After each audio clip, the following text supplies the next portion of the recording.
Oh, I remember what I did. Oh, yeah.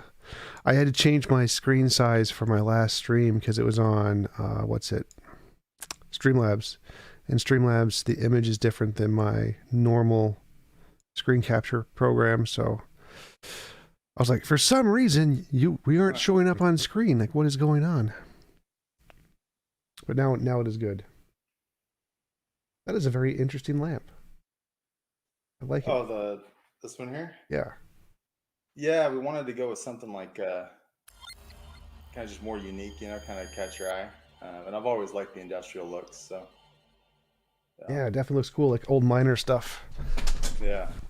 In fact, my wife and I went around and we replaced all of the lights and all of the fans in the house when we bought it. So Oh, it was wow. funny that the first one that we replaced, it took us like 3 hours. And then by the time we were doing the last one, we got it down to like 30 minutes, because we had never done one before. But Yep. by then, Practice makes perfect. yeah. So fan install services, by the way, we'll sell those. Oh, nice, nice. All right, it looks like we are live. So, Matt, thanks for coming on. Really appreciate you taking the time to have a conversation with me. Would you mind telling us a little bit about yourself before we get started? Sure. So my name is Matt Bilyeu. I was raised in a Christian home, deconverted to atheism around 17, 18 or so, something like that. Mostly Sure. So, my because name. of what I perceive to be just an absence of evidence for Christianity. And then I reconverted to Christianity a few years later when I found said evidence. And those experiences really gave me kind of just a passion for evidences, for Christian evidences. And so I got my bachelor's degree in religion from Luther Rice University and my master's degree in apologetics. And now I serve on a volunteer team with Reasonable Faith. So if you write into Dr. Craig, and he gets a lot of emails, if he can't handle it, then they'll route it to my team, and we'll, get a response to you. And then over the last couple of months, I've started kind of a new project where I'm kind of hosting discussions between Christians and non-Christians, kind of a group discussion format. And if anybody's interested in that, you can find out more at coffeeshopapologetics.com. Awesome. Yeah. So, is that in person only, or is there an online thing for that? Oh, online. Yeah, purely online. It's through I use a Discord server for that. So Oh, nice, nice. Awesome. I'd yeah, I definitely be can't be interested. bothered with a commute. How often do you guys meet and chat? So it's relatively new. I mean, I've been doing like one a month, one every 3 weeks, 4 weeks, something like that. Um, so yeah, just a lot of things going on trying to build the channel, and so that takes time. And so to like prep to have a discussion, it's just taking a little bit longer. But I do eventually hope to have different speakers and things like that. Maybe even like a mentorship program for people who are learning apologetics, kind of attached on the side, stuff like that. But for now, it's just group discussions on different topics. So Awesome. That sounds really interesting. I'd love to hang out sometime in one of those if yeah, you're open to that. yeah, absolutely. All right, cool. So I am an atheist, by which I mean I believe that there is no evidence of a God, and I think that naturalism better explains everything about the universe. Could you tell me some of the reasons you believe there are for believing in a God? Sure. So one of the things that we interacted with that before was like rational oughts, like when you ought to believe something. And you can construct thought experiments where all of the evidence can be in favor of a claim, and you're still not rationally obligated to believe it. So what I don't want to try to do tonight is tell you what you have to believe or you're obligated to believe or what anybody has to believe. The best that I hope to do is just to show that my Christian convictions are rational. I'm not doing something that's irrational and coming to these conclusions, and that I think that the evidence lends to them. So Yeah, go could ahead. you explain that more? Because you said um, all the evidence can indicate something, but you ought not to believe it or something. How does Yeah, that yeah. work? So, for example, let's imagine that you are accused of a crime. Let's say it's like a murder or something like that. And they arrest you, they take you to court, and as they're laying out the evidence, they somehow have just a mountain of evidence. I mean, they have, you know, DNA evidence. They got your blood at the crime scene, victim's blood on a murder weapon in your house, just tons of evidence. And but you didn't do it. And so it can literally be where like all of the evidence is against you doing it, and still you're not rationally obligated to believe you did it. Right. I mean, you even if they have like a video, you would think, well, that video is doctored because I know I didn't do it. Um, and so there's some sort of quality in addition to evidence that causes there to be a rational ought. And you can do thought experiments in the other direction as well, where you're not obligated to believe something, or where you are obligated to believe something, even if there's not a lot of evidence. And so, Well, I wouldn't count that as all the evidence, because if like you don't have a memory of the thing and you're being accused of doing it, I would say that that is evidence you did not do it. And so I think that would not all of the evidence would be indicative that you did it at that point. Like literally, if you had a memory of actually doing it and knew you did it, and all of the evidence indicated you did it, then all of the evidence would. But if you didn't, if you literally couldn't remember yourself doing it, I think that would be a piece of evidence that you didn't. So it wouldn't be literally all of the evidence indicates that you did it in that case. all right. Yeah. I mean, maybe you're pushing the analogy a bit more than I meant to go with it. Basically, the point was just to show that there isn't evidence alone that can cause you to be obligated to believe something. That there's something more than just the evidence. Because even if you took that, then there'd be like one person's testimony, your own, that you didn't do it. But whether you like the thought experiment or not, I think that there's a question of when do rational obligations obtain, and it's not obvious to me exactly what the standards are. So all that I'm bringing that up to say is like I'm not trying to tell you that you have to believe something or that anybody in the audience has to believe anything. All that I'm trying to say is like, well, look, at least understand that Christianity is a rational option. For somebody who looks at the evidence, it's rational for them to come to Christian conclusions. Right. So I mean, Definitely. when I hear that, to me, I intuitively disagree, because when I say that if all of the evidence indicates a conclusion, then I would say by definition you ought to believe it in that case. If there were oughts, I don't believe there are objective oughts, but you can believe whatever you want is my position. But Okay. if all of the evidence does indicate something, you should believe it. And in your analogy, all of the evidence didn't indicate something. So like if you literally don't have a memory of yourself doing it, that is a good piece of evidence that you didn't do it, kind of a thing, or is at least a piece of evidence against the hypothesis. So I don't understand your statement there, because it seems like your example doesn't match your statement. It may not be very pertinent to our conversation, but to me that seems very confusing to say that it's a possibility that all of the evidence could indicate a conclusion. It's not rational to believe it. That doesn't make sense to me. Yeah. Okay. So it sounds like we agree. You don't think that there are rational lots, and so you don't think that people ought to believe things. I don't have a robust standard for rational lots, so I'm not going to say that they obtain for our conversation. So I think we both agree that no rational oughts are obtaining for our conversation. Is that fair? Oh yeah, sure. So I can say, yeah, you can believe whatever you want if it makes you feel good. I'm totally open with that. But I would say that if all of the evidence indicates the conclusion, and you say, I don't believe the evidence or something, I think that's be more irrational. Not an ought, but Um, irrational. yeah. So like in our example, like if they had the murder weapon at your house, it might be irrational to believe that the murder weapon wasn't at your house. But yeah, this is kind of going. It's really only tangentially. The whole point of all of that was just to say I'm not saying you have to believe anything, and we agree on that. Sure, So how we get there, I think we're arriving at the same destination. sure. So the way that I would do that is basically I would just kind of show my path, my path of reasoning from observations through evidence and all that, and the conclusions that I draw from it. And then you might think of that like a highway. And then if you raise an objection, then that's like an off ramp, saying like, well, look, I don't think that what you referred to leads to that destination, and so I think this off ramp's better. And then at that point, you have to choose between, which sounds better to you, the highway or the off ramp. And the best that I can do at that point is tell you why I don't choose the off ramp. But like you said, ultimately it's up to you what you're going to believe. I can't control that. But I hope at least you'll be able to say, well, look, I wouldn't stay on the highway at this point, but I can understand why you're staying on the highway. Fair enough. Yep. So the first argument that I would suggest is a version of the moral argument. And that's that there's an observation that we perceive moral facts. The hypothesis is that these moral facts are objective. The prediction is that a morally perfect person exists as the foundation for these facts.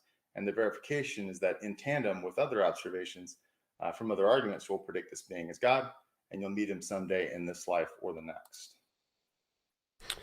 What was the confirmation there? You'll meet God in So this life or it's the next. so it's a prediction that hasn't been confirmed yet. Yeah. So sort of like in your conversation with Tom Levi on, I think it was February 12th, something like that. You used as your confirmation that we'll meet moral aliens for Sure. your reason for believing that objective moral values exist. That was your verification, is that we'll meet moral aliens. We haven't yet, but nonetheless, that's something that would be predicted by the hypothesis that you shared at that time. Yeah. So mine's purely a hypothesis. I don't claim I have any evidence for it being true. I think it's true. I like it being true, but I don't have any confirmatory evidence yet. So are you saying the same thing about God in that case, that there has been no confirmation of it yet? I'm saying that you haven't met God yet. I'm sure. I'm fine with that. So that wouldn't really be evidence indicative of a God yet until we actually meet him. So the hypothesis predicts the existence of God. And for example, we've never met a black hole. We've never seen a black hole. We've never directly received empirical evidence from a black hole because nothing escapes a black hole. What we Uh, have is we have inferences from evidence to the existence of the black hole that we've never encountered. And so that's what I'm suggesting here is we have evidence through our moral perception. Now we can disagree on what that's evidence for, but that's the data. We have data in our perception, and that data predicts the existence of a morally perfect being. well, we predicted that if black holes exist, there would be these massive gravitational fields that would suck stars in them, and we can literally directly observe that. So black Mm-hmm. holes have been empirically demonstrated. We have actually literally seen a black hole.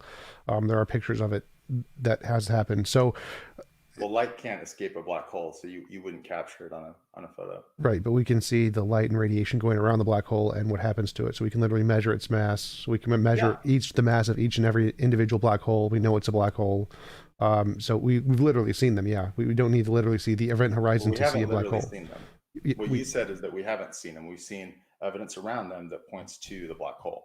Well, that's like a neutrino. So neutrinos, we can't see them because they're too small, but we can literally see the Right. effects they have, which no other thing has that effect. So we Yeah. have empirically demonstrated black holes. We have not in any way. There's no analogy to morality there. So Yeah, there's I'm not nothing. here to tell you that we shouldn't believe in black holes. What I'm saying is that the process of taking observations and inferring something from those observations that's implied by those observations is a reasonable thing to do. Right, but I'm not seeing the connection here. So in black holes, they made a prediction with empirical verifiability, which was then confirmed through observation. Morality, you've made a prediction we will see God, but there's no verification there. There's no analogy between those two, as far as I can tell. Well, I mean, like I said, you said that moral aliens was enough for you to call it a hypothesis and say that it had predictions and things. So I certainly think if you're allowed moral aliens, then I'm allowed God. Well, Um, sure. I mean, but I'm not saying my prediction has been confirmed yet. So mine has not been confirmed. So I'm so saying you that weren't presenting it as true. no, it's prediction that I hope is true in the future. So it's something I don't Yeah. know. So if like in the case of a black hole, it's been confirmed, it's been proven. Yes, those are black holes. There's not another option there. Yes, we've empirically demonstrated those are black holes. With morality, we've empirically demonstrated nothing. It's a prediction that I hope to empirically demonstrate in the future. So we don't have any confirmatory evidence of it. It's just a hypothesis. And Yeah. so So you could take that route. That's an off ramp. Is I unless I have some sort of empirical verification of it, then I'm not going to believe it. You could take that off ramp. The reason why I wouldn't take that off ramp is because that prevents us from being able to acknowledge a lot of things that we do know. So, for example, moral values. I mean, we know that what's happening in Ukraine right now is evil, um, and it seems to me that if my epistemology, I don't want to be in a position where I'd have to deny what's obvious since it's in front of my face. And so you could take that off ramp, but I hope you can understand that like I don't feel like I'm obligated to accept that evidentiary standard because I think it's just the bar is way too high and it ends up ruling out too much. Because what we want to do is I've been reliably informed that what we want our evidence to do is to separate the land of imagination from reality. And so sounds really that good. kind I of goes both. wonder who said that. Yeah, some philosopher somewhere. And so that goes both ways though, right? And so we don't want anything that's in the land of imagination actually like we bring it into reality and it's actually just imagination. But we also don't want to leave things in the land of imagination that are a part of reality. And so we want an epistemology that's going to be able to navigate those two. At least I do. Some people are satisfied to leave just everything in the land of imagination. I mean, you've got solipsists who say that even the external world doesn't exist. And so people can go that route. That's an off ramp that people can take. But I hope that people can realize that I'm at least rational for. Your Sorry, it's phone? about my daughter.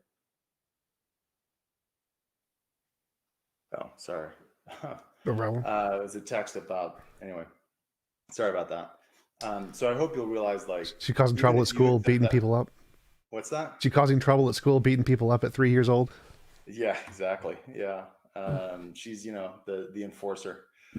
So anyway, I hope you'll at least realize that why I don't accept that evidentiary standard. If you want to accept it, like you said, you can believe anything you want to believe.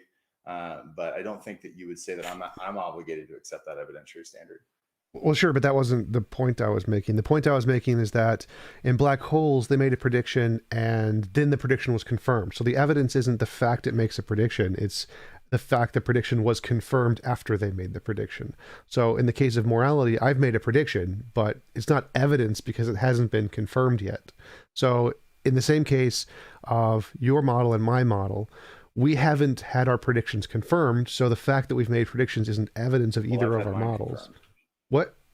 I've had mine confirmed. Well, that's what I'm asking about. Because in the case of the black hole, they've already been confirmed. So what is the confirmatory thing that's happened to show us that our predictions have come true? Because you said your prediction was that we'll meet God after we die. I have not done that yet. That's not a Well, thing you can I've. meet him in this life too. Okay. And so, I mean, I know that you don't believe that, you're an atheist, right? So you can't meet somebody who doesn't exist. But That'll be that great doesn't. evidence for Yeah, it phenomenal. would be. Well, and it was. And so, anybody who's in the audience, if you sincerely seek God and put your hope in Him, then you will meet Him. And so, there is a way to verify that in this life. Well, I don't think that's fair because I think most atheists have genuinely sought Him and have not found anything. So I think that's like literally the consensus among atheists. We've all literally genuinely sought Him, and that's why we left the faith because He wasn't there. Yeah, and that's what I said when I was an atheist too. But here we are. Right. But I mean, I think we can literally empirically demonstrate, yeah, we have genuinely sought them. We can literally identify in the brain what genuine passion is and that we have genuine passion for that. So we can literally prove that false. Like, yes, we know for a fact. Like, it's kind of like your example with the murderer. If all of the evidence indicates that you're a murderer, but you know you didn't do it, we know we did genuinely seek and it didn't happen. So if that standard is true, then we've disproven God. We already know He doesn't exist because we genuinely sought to a greater extent. I mean, I'd say that atheists in many cases genuinely seek more so than the vast majority of Christians. So if what you're stating is true, then the fact that we have gone through that process to an extremely genuine extent and have not found God would completely disprove God if what you just said, that we would meet Him if we didn't genuinely passionately tried and did not, then that would seem to disprove God by your standard. Yeah, so where we're at in the dialectic is that you've presented an objection about evidentiary standards, that the evidentiary standard is that it needs to have this empirical verification. And as No, I'd like, that was not a part of anything I said. No. okay, then what's your problem with saying that morality predicts a morally perfect being? None. I don't have a problem with that at all. So my problem is that for a prediction to be evidence, it has to be confirmed. You have to confirm the prediction, not just make a prediction. So I can predict the lottery numbers for next month are 5, 7, 2, 12, 24, but that doesn't mean I'm a genius unless it actually happens. Until it happens, it's not evidence of anything. So Yeah, just making... I'm serving notice that I don't accept that evidentiary standard. And I've explained why I don't accept it, and I don't think it's rational. I'm not You can following. accept it. I'm not telling you should accept it. So The standard of it doesn't count as evidence until it's verified.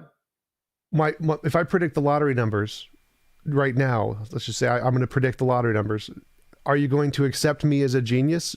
And if before they actually happen? I mean, if you can do that, then I will absolutely call you a genius. Sure, just give them to me. We'll close the chat so that I can win by myself. Yeah. And then. But wait, would you believe I'm a genius before you won, or would you wait until after you won and probably doubt? I'm not saying that verifying predictions isn't a good thing when you can do it. That's not what I'm objecting to. What I'm objecting to is that you can't count something as evidence without that. So my standard of evidence is that some piece of evidence X counts as evidence for hypothesis 1 over a counter hypothesis, hypothesis 2. So X counts as evidence for H1 over H2, if and only if X is more likely on H1 than on H2. And it counts as evidence. It may be weak evidence, it may be strong evidence, maybe conclusive, it may be inconclusive, but it would be evidence if it counts for one over the other. Well, two things there. One, that's post hoc ergo propter hoc, literally a fallacy. So like if I said there's a gold brick on my table, and if I have a hypothesis there is a leprechaun in my basement who likes to make gold bricks, well, that would the gold brick would be more likely on that hypothesis than the hypothesis there's no leprechaun, and so given if those your are the only two hypotheses, then sure, yeah, I'd rather believe a leprechaun put a brick on your table than it popped into existence out of nothing. But those aren't the only two hypotheses in that case. right, You have so different competing hypotheses. right, so given your definition of evidence, that would be evidence of a leprechaun. So in order, you'd have to add to your definition. Yes, it would. If the only two possible options are leprechaun or gold brick from nothing, poof, there it is, then yeah, I'm going to go with the leprechaun. Wouldn't you? Well, no. So like if there's a hypothesis that I like gold bricks or whatever, the fact that I like gold bricks would have a lower probability to expect a gold brick on a table because not everyone can afford a gold brick. And so under a hypothesis of a leprechaun who has magic, who can always produce gold bricks, if such a leprechaun exists in my basement, then the probability of a gold brick existing on my table is 1. It has a very high probability. If I like gold bricks and I would buy one, the probability is very low because the probability of people being able to afford a gold brick is low because they're expensive. And so under the hypothesis of the leprechaun, the gold brick would be more likely. It's higher to be expected under the leprechaun hypothesis. So that if that's your standard of evidence, that's a bad standard of evidence. So on that analogy, what you're putting in as a presupposition is that it's more likely that a leprechaun exists than you would scrounge enough money together to buy a gold brick. No. So I wouldn't agree that it's more likely on H1, the leprechaun, than on H2 that you somehow bought a gold brick. It's more likely that you would see a gold brick under the hypothesis there is a leprechaun who creates gold bricks than under the hypothesis that a person who owns the house likes gold bricks. Because if there's a leprechaun, leprechauns can always create gold bricks. They are, you can sui generis produce gold bricks or whatever. But people can't because they need to make money. So the hypothesis, the problem here isn't the priors. The objection you brought up was called the problem of the priors. The priors of leprechauns is low, which is, I agree, that's why we don't accept them.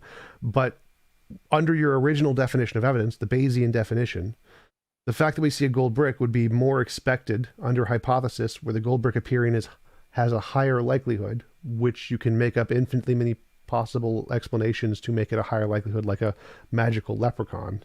And if there was a magical leprechaun, the likelihood of a gold brick is higher than if there is no magic leprechaun and I just like gold bricks because they're expensive. So given the Bayesian definition, there's no causal connection between you liking gold bricks and there being a gold brick on your table. There would be a causal connection between you buying a gold brick and then putting it on your table, but you just liking something. I like Griffin, right? Which is some sort of eagle beast thing in Lord of the Rings. I think they're cool. That has no causal connection on griffins, right? I like cake, but there is no cake here, right? So like me liking something has no causal connection between it being there. There have to be other things like me acting to put it there. But merely liking something doesn't have a causal connection between you and that thing. It doesn't cause the thing. And so, yeah, I would say your H2 is essentially a gold brick poofing out of nothing. And so, yeah, if you're going to set it up that way to where you've got leprechaun places a gold brick or gold brick poofs out of nothing because there's no causal connection between the hypothesis and the gold brick, then sure. But the way I would actually respond to that is present hypothesis number 3. TJump's a huge thief and he stole a gold brick. He uses the pink hair to throw people off. That's how he gets away with it. Right. So I'm comparing any natural means for me to acquire a gold brick from like Fort Knox or whatever, compared to the hypothesis there is a magic leprechaun who magicked a gold brick or whatever. In the Bayesian definition of evidence that you provided, the leprechaun has a higher explanatory power to explain why the gold brick is there because it's more likely that a gold brick would be there if a leprechaun existed. Since getting a gold brick is difficult here on Earth because they're very hard to get, it's unlikely any given person would be able to get a gold brick. But a leprechaun doesn't have that problem. So under the leprechaun hypothesis, the gold brick is more likely, it is more expected you would see a gold brick if a leprechaun existed. So the evidence is more expected if the hypothesis is true. Whereas it's less expected if the me stealing one is true, because that's a much difficult, less probable thing to occur.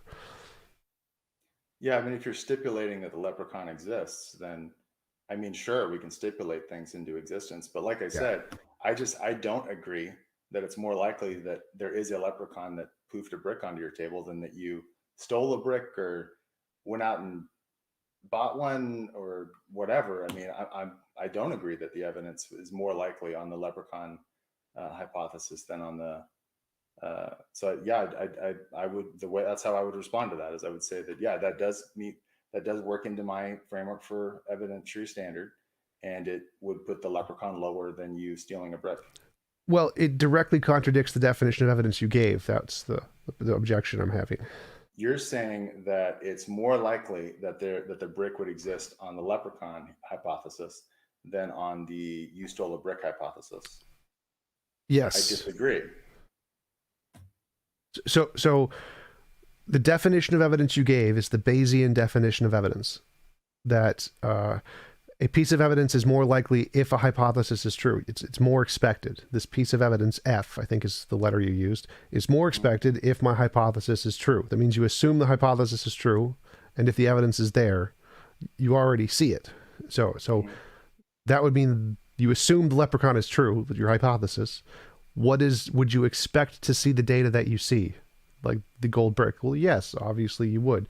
And so given the definition of evidence you used, what you just said, which I agree with, I don't think the leprechaun is a better theory here. I agree that exactly for the reasons you said, but it directly contradicts what you called evidence.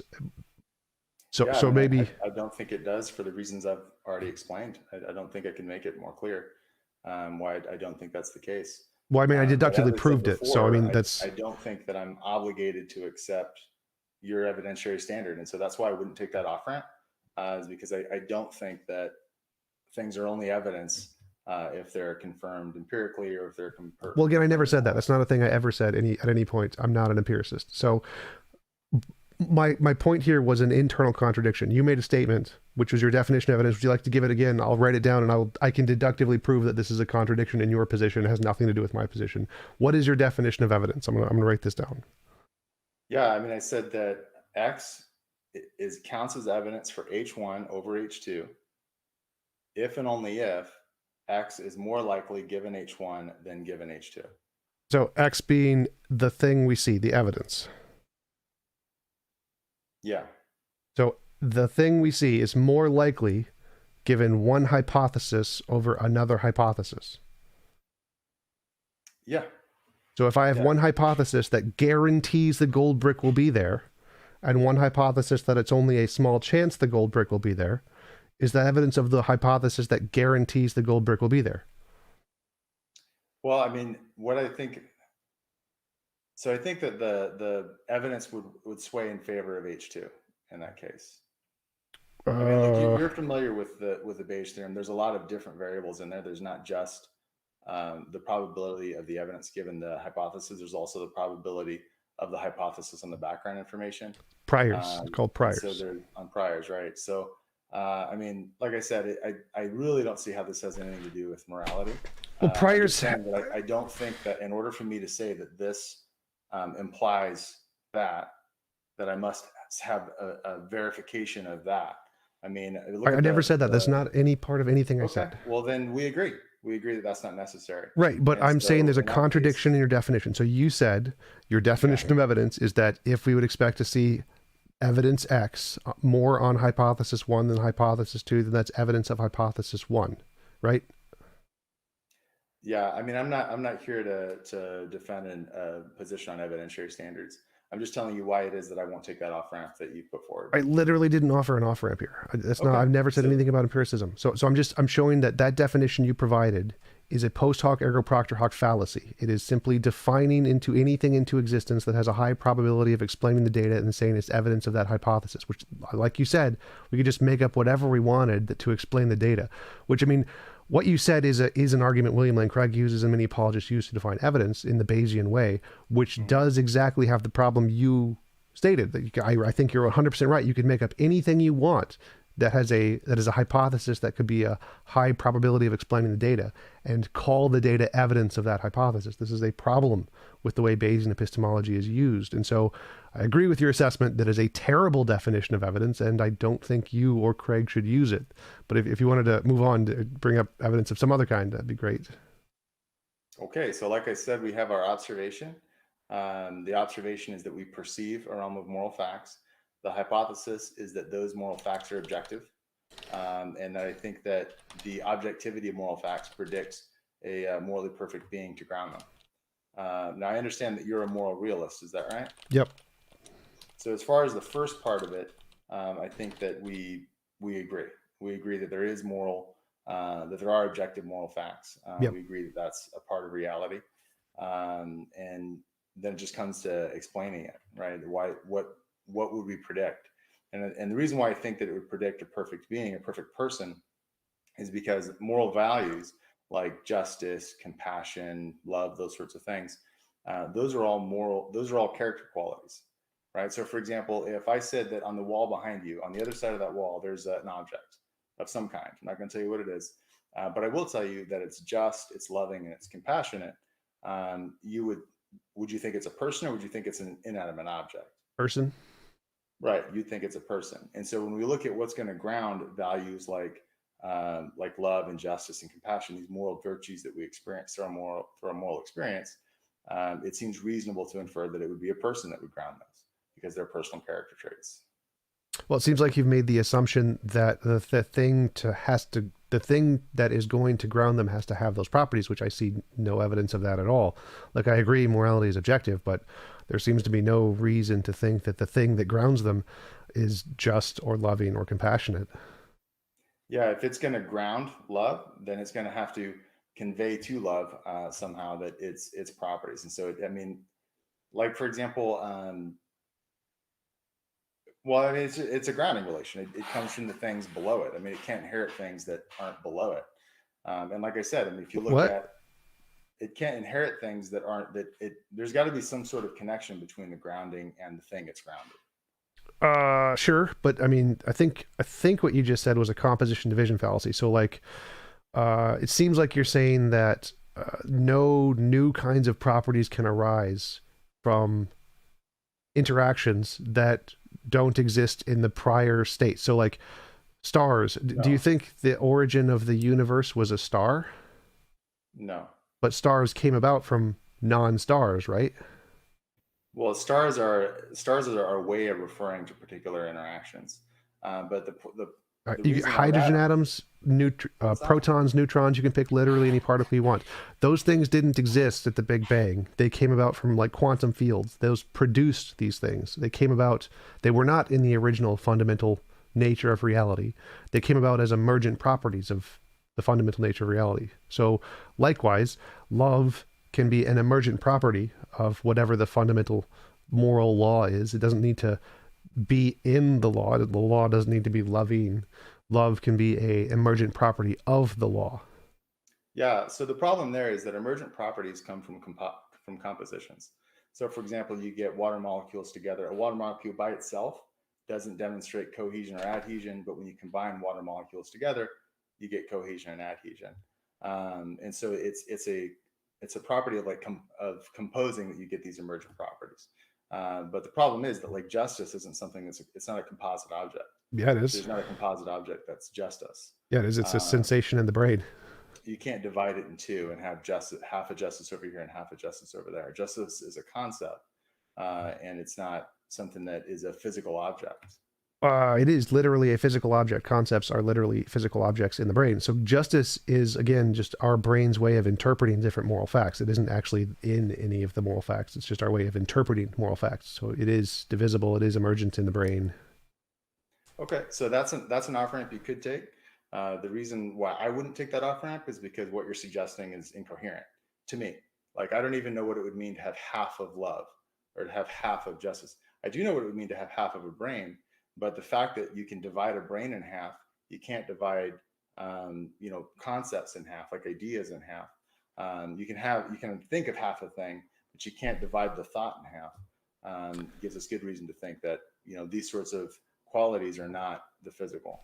Well, And so again, mm, your position would rely on a very strict physicalism well, no. for. Okay, well then you agree that justice is non-physical.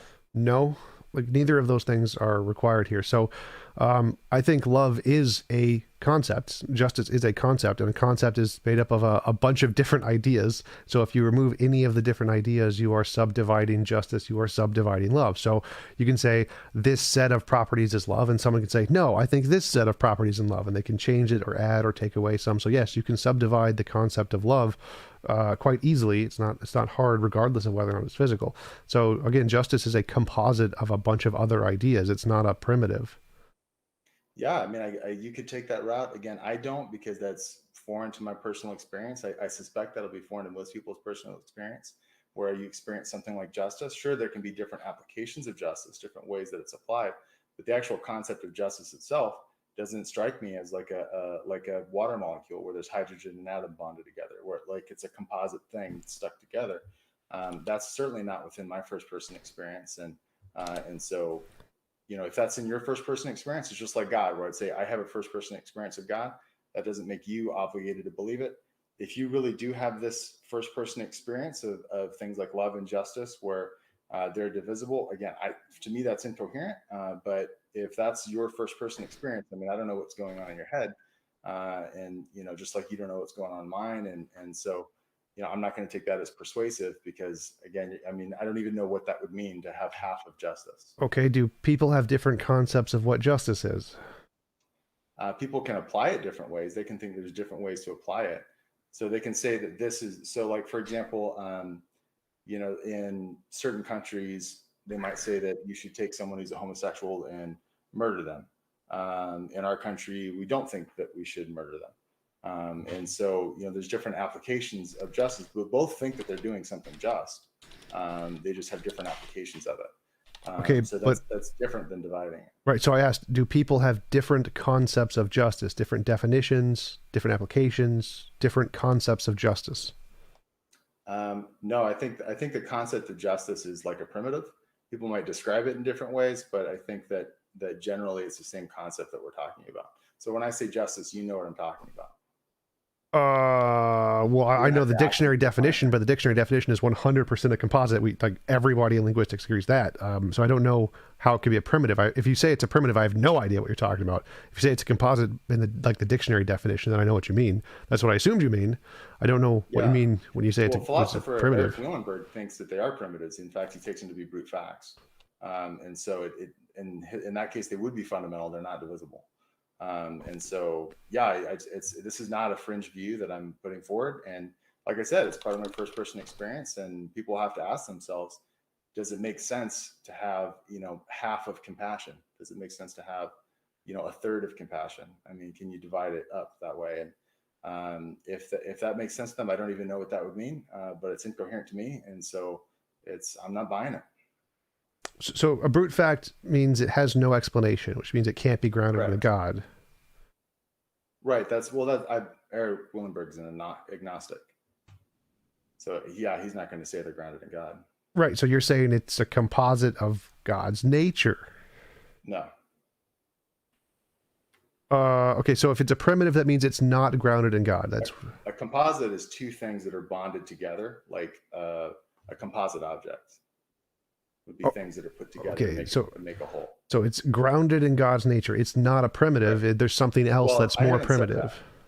that. I haven't said God. Well, I've said in a perfect person. You said justice was a primitive. In terms of our language, in terms of the concept of us experiencing it, I'm saying that it may be the case that we can't get more simple in the definition than to refer to it. So, for example, Graham Oppy gives the example of catness. Like we all know what a cat is, but you'd have a really hard time finding a definition that picks out all and only cats. What makes for catness? It's hard to describe exactly what makes for catness, and that's Graham Oppy's example. And so it may be the case that justice is a primitive in Well, that way. cats aren't a primitive. The reason we can't get a definition of cat is because it's on a spectrum, and spectrums are very hard to define very specific terms. So if you're saying justice is kind of like a cat, and there's an infinite amount of spectrum between the different scopes of what justice could be, then yeah, it's going to be hard to give a specific definition of justice like it is cat. Yeah, That would kind of just prove my point that it's a spectrum. that wasn't what Grandma had said as far as the spectrum goes. Maybe he said that elsewhere, but that's not what I heard him say. Well, I don't know what you heard him say, but that's just the way why we can't define a cat. It's not a primitive. It's not. There's not some objective definition of cat. It's just how we categorize species, which is on a spectrum, which has to deal with the problem of identity because it's literally a thing in evolution that we can't define species exactly because there isn't such a definition because they're all on small little spectrums. So it's just a fact of the matter. That's the way it is. And Graham Hoppe doesn't disagree with that in any way. So I don't know what your point was there because cat isn't a primitive either. My point is that the idea of catness is a primitive in the way that you're using. Maybe you're using primitive in a way that I'm not intending it. Okay, what do you mean by primitive? There are certain things that we experience that we can kind of describe and label, but it's hard to come up with precise definitions for them. That's what I mean by primitive. Like in language, it's something where it's like a simple concept where it's kind of like I'll know it when I see it. Like there was one politician, I can't remember his name. He was trying to outlaw pornography, and one of the problems that he had was putting in a legal code. How do you describe exactly what pornography is? And he said, "Well, I don't know how to define it, but I'll know it when I see it." So there's certain qualia, there's certain things that we experience where it's hard to get exactly precise definitions. And so when you bring up justice and say, well, look, people have all these different kinds of ideas of justice. Yeah, we may not be able to have a precise definition of justice, but it doesn't follow from that it's a composite object like a chair or like a water molecule. Sure. So I at least am not obligated to believe that it is a composite object just by the fact that different people can describe it in different ways. So if are there different factors that make something just or unjust?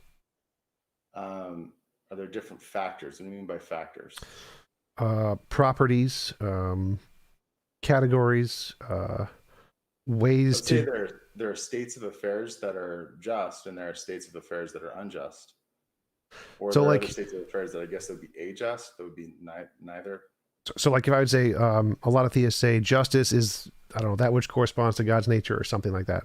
There's some other thing there that isn't. It's not just the word. There's some other defining factors in what makes something just. Like corresponds to God's nature, corresponds to the Platonic object. Just desserts. Like there's something else there in the definition. More Yeah, so. so you're conflating the use of language, which is what I'm talking about, and ontology. So you can have a definition for why it is that something's the case, but then not having to do with the semantic uses of the term. And so your point seemed to be that you were saying that people kind of describe justice differently, and that this means that they're describing different parts of justice, and that therefore justice is a composite object. That was what it seemed like you were driving at. Sort of. Yeah, I'm saying justice is composed of other ideas. It's not an idea onto itself. Yeah. So for me to acknowledging that there can be a wide semantic range for how we use the term doesn't imply that there isn't a thing that is justice. So I don't see how that follows to say that people use this term differently. So therefore it's a composite object. I don't see how that follows. Okay, so I think I understand your position now. You're saying there's this ontology of justice. It's a thing that exists somewhere, which I would just say there's zero evidence for. I'd say that it's a concept in the brain, and the concept in the brain is a composite of other ideas, and that seems to be what all the evidence indicates. So I think that your position seems irrational to me to think that justice is literally an ontological thing that exists out there. There's no evidence that it's a concept in the brain. Well, I'm imagining it right now. That's pretty good evidence. That's not in your brain, though. What? There's no evidence that that's in your brain, that you aren't an immaterial. Like you could obviously go the physicalist route and say that you are your brain, your mind is your brain. And then you can go the dualist interactionist route where you think that there's a soul that interacts with the body and interacts with the brain. And there's just no evidence that you are just your brain. Well, everyone in neurology, psychology, cognitive science, and the philosophy of mind would disagree on that one. Well, then they're wrong. I mean, I'm not going to just agree because they say that, and I don't agree that all of them say that. Well, they do. So, like, I have In number principle, of there's no way to studies. I verify have a that. number of studies on the consensus on here, and it's that if there are novel testable predictions made that we can interact with the brain and mess with consciousness, and we do interact with the brain and mess with consciousness, that's good evidence that it's physical. We would not expect that to be the case if it was just a receiver or whatever. So, the fact that we can directly interact with the brain and change consciousness and manipulate consciousness, turn things on and off, is good evidence it's physical, since that was the hypothesis made by most people in the field. But that prediction was just as easy is just as predicted by dualist interactionists. Post hoc, so it wasn't a prediction by them. That's the problem. It's like you can make any theory fit the data after you know the evidence, but only the one that can predict the data before you know it is the good hypothesis, and the only one that did that was physicalism. That's why it's the consensus by a huge margin. Yeah, that's not true at all. Dualist interactionists would predict that impacts on the brain would have an impact on the empirical experiences that people interact from the brain and what your soul interprets from the world. That Well, would no. be predicted by dualist interactionists. No, so that's you have to modify dualism to make that the case. So, for example, you can have consciousness outside of your body, and someone zaps your body, and your consciousness is completely unaffected. And so, it would not follow that if dualism was true, messing with the brain would affect your consciousness. So that's not something you would expect on dualism. Obviously, if physicalism is true and consciousness is literally the brain, then obviously if you mess with the brain, you're going to mess with consciousness. That's entailed by the theory. It's not entailed by dualism. So if you're a dualist, you would not necessarily expect that messing with the brain would affect consciousness, which is why it was predicted by the physicalists, and they made all the predictions and they got it all right. And many of the dualists made contradictory predictions and said this was not going to occur, and they got it wrong. That's why the consensus is physicalism today in every science of the mind.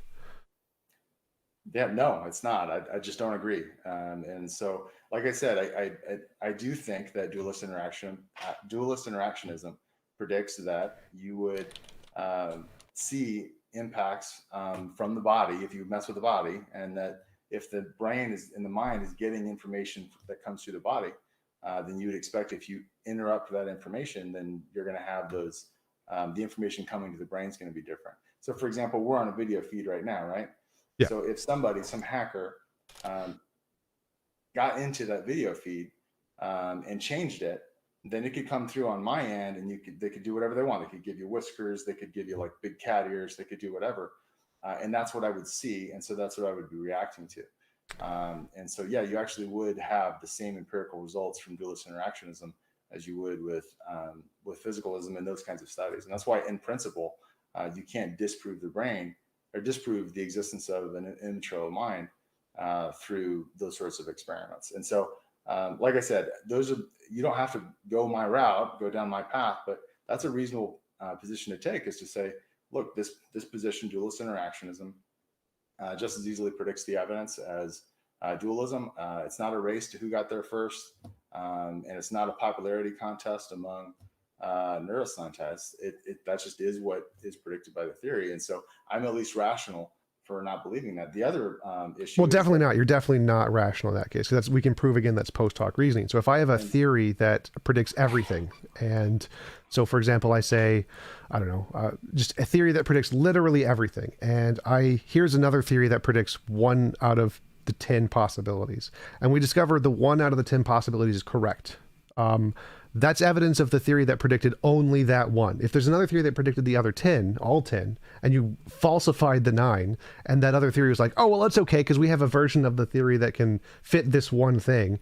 Well, that's a bad theory. That's a silly theory to hold because it predicted all of the things. And when we falsify them, it just changes itself to fit the remaining data. It's called a God of the gaps fallacy. It's not changing itself to fit the data. Well, it did. This is what I'm saying. This is literally the history of the philosophy of mind, is that no, dualists and idealists did not expect that the brain would affect consciousness. They think that you could have conscious things that were not affected by the brain. That was the main predictions of the field, and that was proven false, which is why the people who believed idealism and dualism had to change their theory and fit the scientific data, just like people who believed in God did once we discovered evolution. They had to get rid of the young earth creationist idea and make it fit the scientific data. So the scientific data predicted the one thing, or physicalism predicted the one thing we discover that mess the brain, you get consciousness. idealism and dualism predicted 10 other things, and those were falsified, so they had to abandon those hypotheses and fit the data. Yeah, that wouldn't be a weakness on the view if it does predict all 10 options. I disagree. I mean, if you're saying that, look, I've got this hypothesis over here, and it's narrow, this hypothesis that fits pretty much any result, then it's not disconfirmed by finding one of the results that it predicts. And so I again, I'm not. And then there's other reasons, like for example, my first person experience of having free will. I make decisions, like I decided to come on and speak to you today. I have the first person experience of choosing to do that. And that is not at home on a physicalist interpretation of the mind. I And so agree there's a there. I lot don't of think what what's that? I agree. I don't think free will is possible. I totally agree there. Yeah, and so since I have the first person experience of free will, and it's impossible on physicalism, then it's strongly disconfirmed by my first person experience. I make decisions all day long. I think everybody does. But I mean, if you don't, then there may be something wrong somewhere. I don't know, but I certainly have that experience. And so, you know, I'm not buying what you're selling, I guess is what I'm saying. Sure. So how do you make a decision without being determined by prior reasons? How do you experience that? Free will. I choose it. Well, that's So I begging chose the to come question. on. So that's not evidence. What is the methodology? How do you actually do that? Because to me, that seems like you made a decision based on prior reasons, which is exactly what we would expect. I don't see how you experienced free will there. I did experience free will. I'm experiencing it directly. So I think the problem is you're saying, okay, well, now I need an explanation of your free will in order to accept that you have free will. Well, I need a coherent definition. So, for example, for me, it seems like any decision you make is either going to be done for reasons, and so it's going to be determined, or it's going to be done for no reason, and it's going to be random. And I don't see any logically possible way to get out of that. It seems like either any decision you make, pick A over B or whatever, either you picked A because there were prior reasons that caused you to pick A, or there were no prior reasons at all, and it was just random.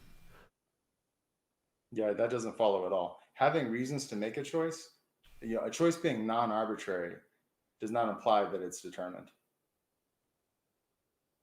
There's just no Um, implication from I chose this and I had reasons to choose it to it was determined. There's not a connection there.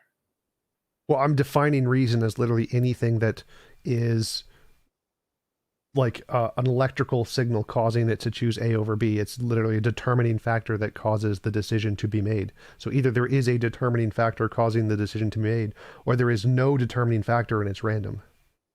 Well, I'm the determining factor. I determine my decisions. Okay, sure, but how? That's the question. Like, if you can do it based off of literally nothing, if there's literally no input data, by definition, it's random.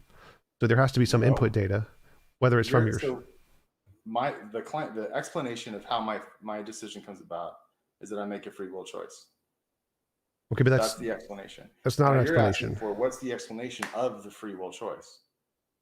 Well, I want a definition of free will. I'm looking to like, what is the free will thingy other than just an incoherent concept? To me, it seems like you're saying, I round square. And you're saying, I round square is just the explanation. I'm like, it doesn't make any sense. What is a round square? And so My choice of x is free if my choice of x is not determined by outside causes. okay, the round square is a round square if it's not a triangle. Well, no. So you would You need to don't again. understand the words that I've said? No, I don't How they come understand. together to make a sentence? No, I don't understand what you mean by free because it seems like round square. So any I decision. said a choice of x is free if the choice of x is not determined by outside causes. Right. So that would be randomness. That'd be pure randomness. It would be free. It's not randomness. No. So again, just your definition is a choice of X is free if it's not determined by prior causes or something like that, right? Outside causes. Outside causes. So if something is not determined by outside causes like quantum mechanics, then it's free by your definition. It's determined by the agent. So an agent's choice of x is free. I thought the agent was implied, but I'll put it in. An agent's choice of x is free if the agent's choice of x is not determined by outside causes. That is outside of the agent. So if the agent's choice is caused by randomness, then it's free. I don't know what you mean by caused by randomness. I don't know what that means. Quantum mechanics fluctuating with your brains or whatever, your choice. I don't. Well, again, I'm not a physicalist, so I don't think that you are your brain. Okay, So I don't think that that I doesn't. don't think the chemical reactions in the brain causing you to do it would be an inside cause. Right. So that's just an analogy here. So if randomness, if pure randomness, like quantum mechanics, even if it's in the soul realm, the non-physical soul realm, there's non-physical soul quantum mechanics. If that caused you to make a decision randomly, then by your definition, it would be free. Well, I don't believe that quantum mechanics is random, and so again, I don't. It can be underdetermined without being random. Well, that's not the consensus in physics. Literally, randomness is a force in physics, is the consensus in physics. So, I mean, Well, you can disagree. there's something like 10 explanations of quantum mechanics, but again, Well, we're that like doesn't really change. far What afield I from the said was point. literally factually the case. It is the consensus. Randomness is a force. There is no hidden variable. The hidden variable hypothesis is completely rejected. It is literally randomness. So, but whether or not you accept it doesn't matter. No one cares if you accept it.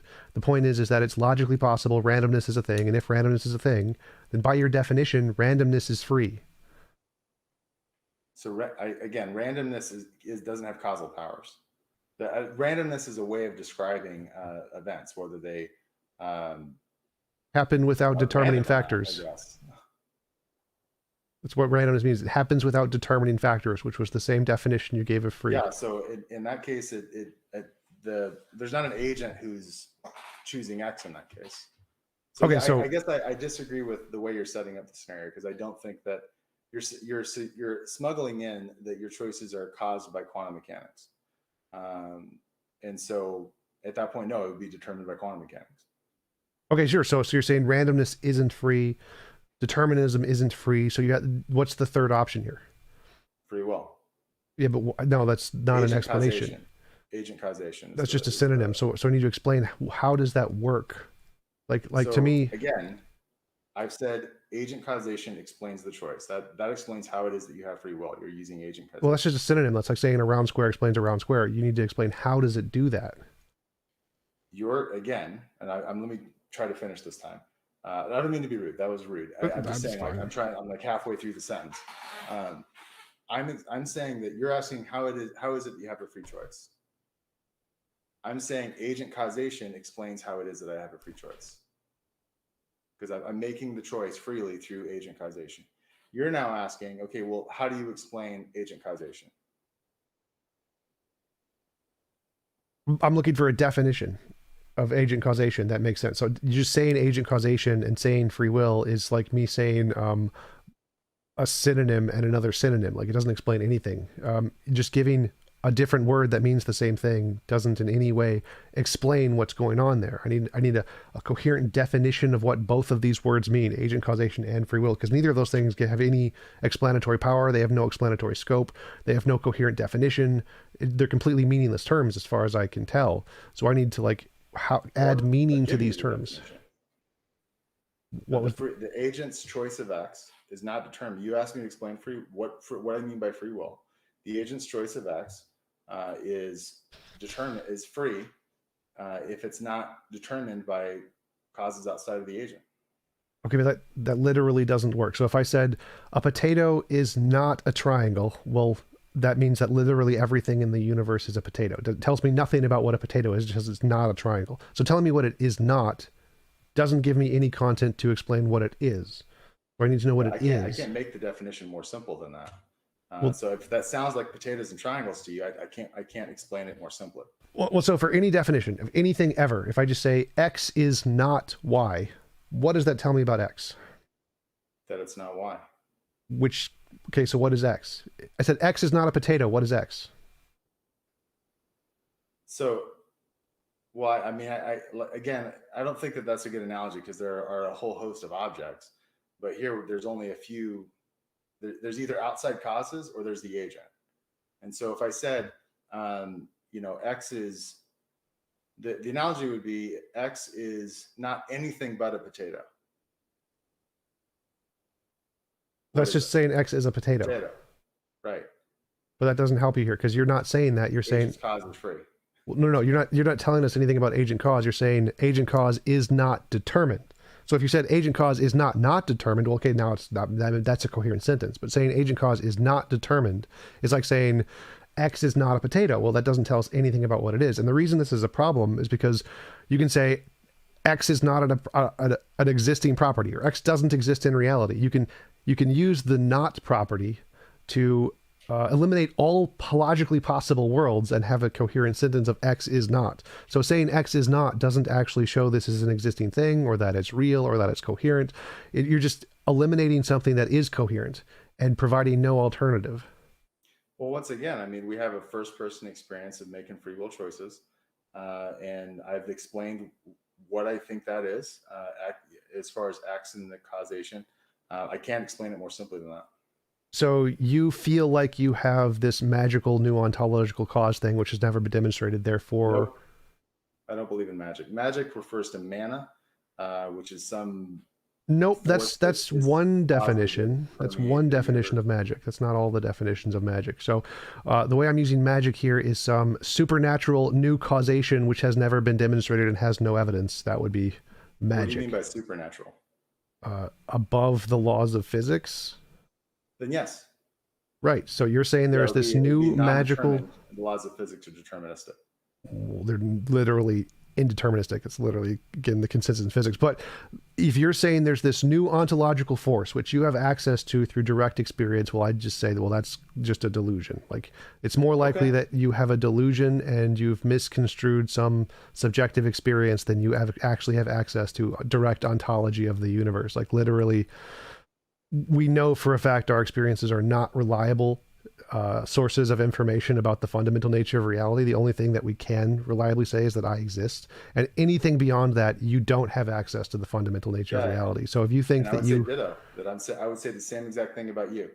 I That agree. you've somehow misunderstood by not experiencing your free will. That there's something wrong. And I mean, I could say the same thing back at you. I mean, if I experience something firsthand that you don't experience, and you say you're not experiencing it, okay. But that doesn't mean I'm wrong just because you're not buying it. Like I said, you're not obligated to believe anything. If you don't have a first person experience or first free will choices, okay. I doubt most people agree. I think, again, I do have a first person experience of making choices. And I imagine people in the audience who chose to tune in tonight do as well. Okay, so what I was saying is that we both know, as you mentioned before, we need some way to differentiate imagination from reality. You have an imaginary experience which you think corresponds to something in You call it reality. imaginary. I don't agree with that Well, definition. imaginary just means it's a concept in your brain. That's all it means. So it's literally an idea you have, an experience, ideas, thoughts. Those are all imaginary. They're a thing in your brain or imagination, will, Are moral whatever. facts imaginary? Everything you imagine is imaginary. So if I imagine the world is round, that is an imaginary idea in my head. Literally everything starts as a thing in your head. It can't Yeah, I think not. it's a pejorative word in this case, What? and so that's why I would object to it. I don't understand so like literally everything. Science is imaginary. It's an imaginary concept.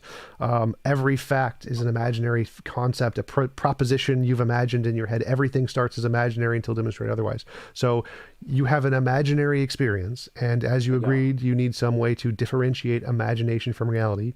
And the only way you have to differentiate is said you experienced it, and that is Well, on your not. definition of imagination, imagination is reality because these things are real, and by your definition, they're also imaginary.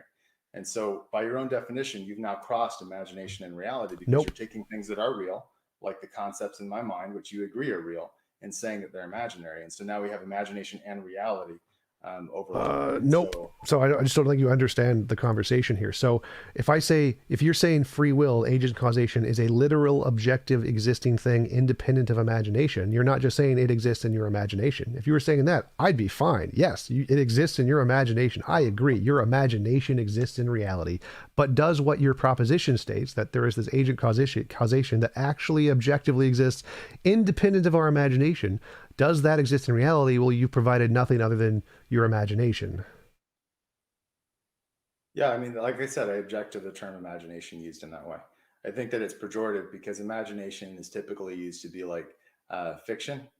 And the way you're using it, imagination can apply to things that actually exist that are real.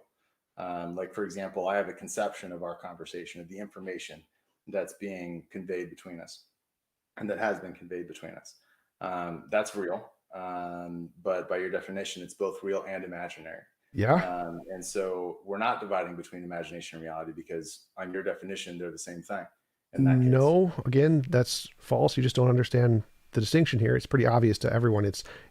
you have the idea that this conversation exists and is real outside of your imagination. Do you have evidence of that? Yes. Like we have empirical evidence that we have conversations and TVs and internet and things.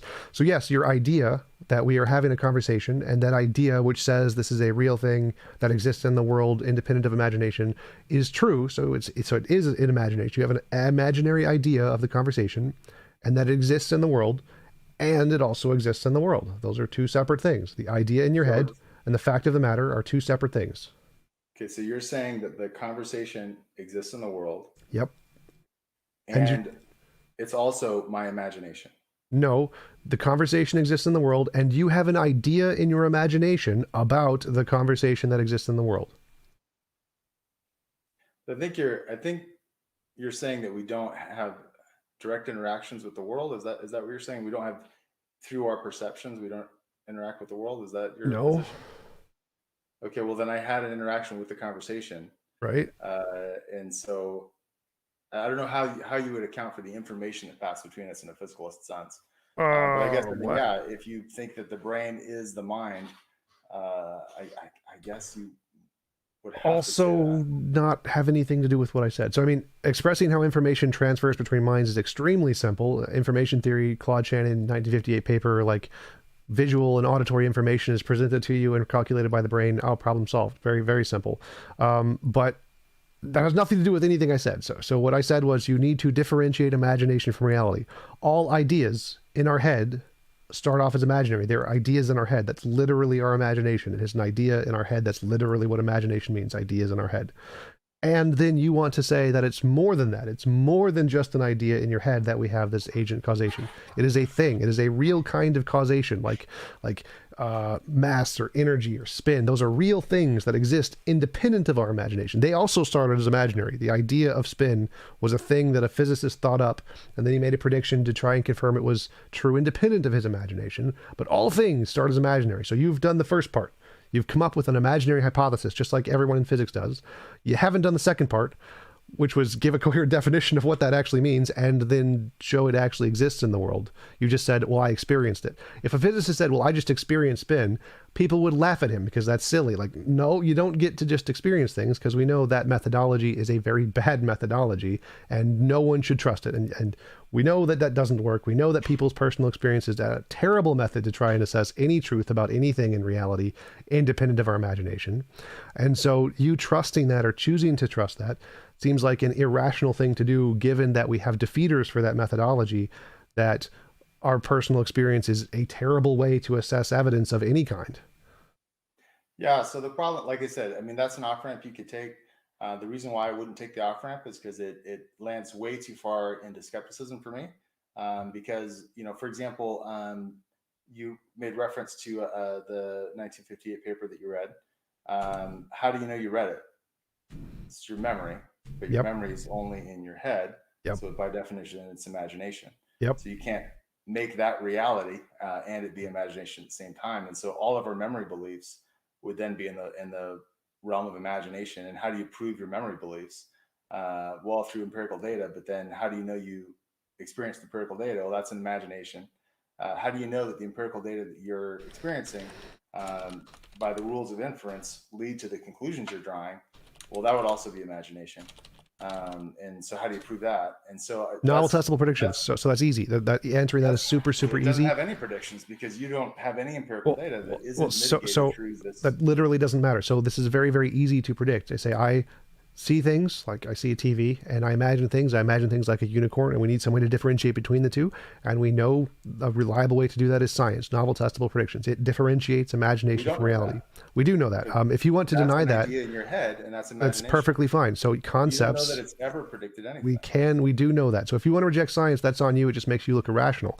But That's not what it said. that's literally what you said. So if said you're that saying you are science saying doesn't that. differentiate imagination from reality, you are just being irrational. So if you That's want not to what make, it said. that seemed like what you said, but No, that's not what it said. you said that It science said that can't your memory differentiate, beliefs, right? you cannot empirically verify your memory beliefs, because your memory beliefs rely, like the empirical verification would rely on more memory beliefs. That's not a You'd have to problem. remember that you empirically It verified doesn't, it. that literally doesn't matter to the argument. So science literally is an does to imagine. mine. Well, your argument is irrational, so it doesn't matter. Okay. My argument is that you can have imaginary concepts, like science is literally an imaginary concept, and it can differentiate things in our imagination in the world. Does it matter it's imaginary? No, that's not an objection at all. It doesn't address the problem. So yes, you can use imaginary things to differentiate other imaginary things. Personal experience is not one of those. We know for a fact that fails. So that is not a successful methodology to differentiate imagination from reality. So if you think your personal experience gives you access to some new kind of causation on par with physics, some fundamental nature of reality, that's irrational, literally irrational. Yeah, I disagree. I mean, I think it's irrational to reject that personal experience uh, differentiates between imagination and reality, because the only way we interact with the world is through personal experience. Even if you're reading a book, you're personally taking in you're having a personal experience of reading the book and thinking through the concepts, and your rational reflection on what's being said in the book is personal experience, where you have this personal experience that the data that they're presenting does or doesn't infer the conclusions that they're drawing. And so no, I disagree. I think that you would land in utter skepticism, because you wouldn't be able to trust rational intuition. You wouldn't be able to trust memory, because again, those are personal experiences. And so, yeah, I think you're fully justified in taking your personal experiences to be true, unless you have some reason to think otherwise. So it's a tu quoque fallacy, and also it doesn't apply. So like if I said all Well, labeling roses. it is fine, but you don't have access to the world without Okay, but accessing that it through your doesn't address first the point. So I experiences. don't think you're just missing the point here. So saying that all things are imaginary is like saying that all roses are flowers, all flowers are roses. Like, yes, that's the case, but some flowers have a specific extra property here. So science isn't just imagination, it's imagination plus novel testable predictions. So there's a way to filter out the bad imagination. You have no such way, and that's the problem. The way you're using to try and filter out bad imagination has literally been proven to be a bad imagination. Science has literally been proven to be a good imagination, so you simply saying they're both imagination is a false equivalence fallacy. We know science works. Your method, we know, does not work. We've proven your method does not work. We've proven science does work. So it's not equivalent to say, well, they're both imagination, therefore they're equivalent. Tu quoque, literally not a false equivalent, or literally a false equivalency. So no, the fact that science is imaginary does not put it on par with your bad imagination. I don't think you've understood what I've said. I'm pretty sure I did. It seems So obvious to me that you haven't. you said you can't trust you can't trust your memory or your imagination if we can't trust our personal experience. Like, no, that's false. There's lots of different kinds of personal experiences we have, and some methodologies have that plus something else. A method makes future testable predictions. So we have the imagination of our personal experience plus the imagination of our scientific method, and those two things are good and reliable. Our personal experience plus direct experience of agent causation is not reliable. So your method is terrible and has been proven wrong. My method has been proven successful. Simply calling them both personal experience doesn't in any way invalidate that these two kinds of things work together successfully. Experience plus novel testable prediction. Whereas yours doesn't, even though they're the same, they start at the same starting point of imagination. Yeah, again, how do you know that anything's been proven? You're relying on your memory. That is your first person experience of remembering Which isn't a the problem. experiment. What's So that? that's not a problem. But that is a problem. And that's No, the problem that I'm bringing up. That if you can't trust your first person experiences, then you can't trust your memory beliefs, because those are first oh person my experiences. composition division I mean, fallacy. So like the fact that we can't trust all not of a our first, fallacy. it literally is. It's so many. You've presented so many. It's just painful. The fact that we Well, can't trust Alexander Proust some. makes an argument for it. It's called the principle of credulity. And it holds that you are justified in believing your first person experiences unless and until you have a reason to think otherwise. Yes, and we have that. A defeater has been presented that our first That's not how person. it works. You can't have a global defeater.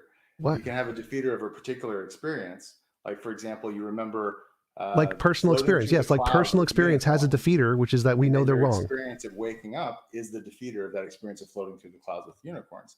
But that doesn't defeat all of your experiences, right? So you saw the unicorn in your dream, and then you wake up, and then that defeats your experience, your belief that you saw the unicorn.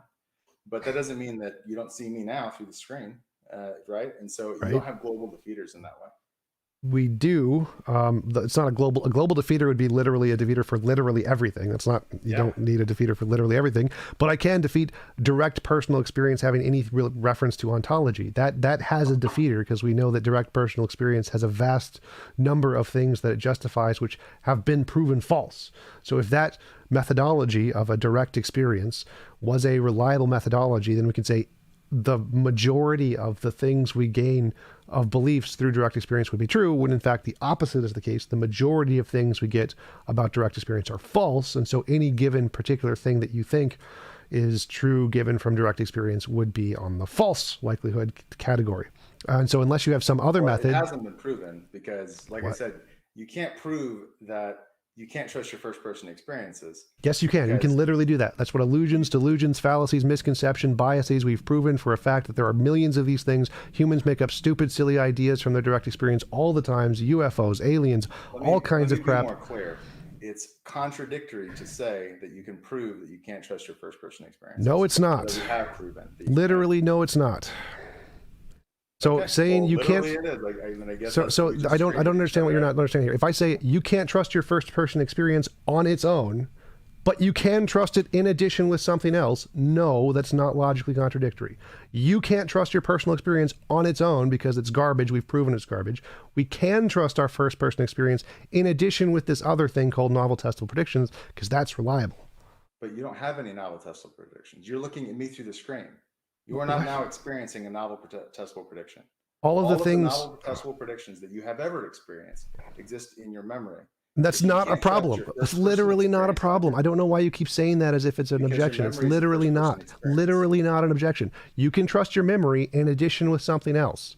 Novel testable predictions. You cannot trust your memory if it's just your memory, because we know false memories are a thing. So you need some additional way, in addition to the memory, to filter out the bad memories. We have a method to do that. It's called science. This works. We know this works. If you reject this works, you are rational. So yes, we do have an additional thing in addition to the memory that we can use in tandem. When we use them together, this is very good. It's very successful, reliable epistemology. If we don't use them together, if you get rid of one of them and you just trust the memory, you're being irrational. We know people who do that as being irrational. We have literally thousands of examples of this. So the reason I'm not going to buy that is because literally a second ago, everything from a second ago, you have to is completely in your memory. Yes. So there's no novel testable prediction that's not in your memory, unless you're in the act of testing it. It's going to be in your memory, and so you have to rely all and only on your memory for the things that you know. And so there's not memory plus. There's just memory and your immediate experience, what you're experiencing in this moment. Yeah, and I've already debunked that. So we can have that in addition to science. So we have memories of our other memories. Science is a memory. Science is literally one of the memories. So we do have science. It's one of the memories. What? You don't have science right now. I don't. Memory. I don't understand what you're saying. So all of the things that I'm experiencing, I'm justified to believe if it already has an implicit empirical basis. Yes, like if I see a horse or whatever, that's rational. If I see a unicorn, that's not rational. I should not believe that. I would be an idiot if I believed it. So I saw a unicorn, because that would be something that we have good defeaters for. That's what you're saying. You have this direct experience of this fundamental nature of reality of agent causation. That would be like you seeing a unicorn and saying, I believe it just because I see it. That's silly. That is literally irrational. Lots of unicorns, Tom. They're called rhinoceros. Yes, clearly that's what I meant by the word, and you're not being disingenuous there. Obviously. I'm kidding with you. Come on. You got pink hair. You can't lighten up. So obviously the point, the point here is that obviously you cannot trust your direct experience unless you have something else in addition to that. You can say that, but you haven't demonstrated it. So every fallacy, every bias, every illusion, every delusion, every misconception, every false theory. Yes, I've proven that. No, I don't agree. Again, I don't agree. I think that you can't but rely on your experience, and so I guess I guess we have just a fundamental disagreement here. I mean, I don't think that number one, your experiences don't have to be an infallible guide to be a reliable guide. So that doesn't follow. Well, they'd have to be more likely correct than incorrect. As I said before, you don't have access to any of these studies without it being mitigated through your memory. Which is, as I mentioned, that doesn't not a problem for anything I said. It does for everything you've been saying. Literally not. You don't have any novel testable predictions without your memory. You don't have any experience of science being correct without your memory. Which is fine. And so if you can't trust your memory on its own, then you don't have any of that data either. And so People remember being abducted by aliens. Is that reasonable? I've not talked to any of those people or looked I don't into care if you talk to them. Is it reasonable? if they experienced being abducted by aliens, then I mean, yeah, if somebody experienced that, then they would be rational in believing that they experienced it, unless and until a defeater was presented. If you presented a defeater, such as there's like the Illusions, furnace delusions, paradox, or misconceptions, fallacies, biases, the fact that we know the human brain is garbage at these kinds of things, like so that kind of defeater. saying that you can have a defeater doesn't mean that, again, you can't have global defeaters to where, because memory is sometimes fallible, you should never trust memory. Like it doesn't follow. It just doesn't follow from what you're saying. Memory So is very fallible in very many. Actually proving it is much more difficult. So again, memory is proven to be fallible in very specific cases, like saying things that don't have an empirical basis. Therefore, anytime you say memory exists something that doesn't have an empirical basis, most likely is false, and that has been confirmed to be true. Yeah, it just doesn't follow. Literally does. Literally does. Literally it doesn't.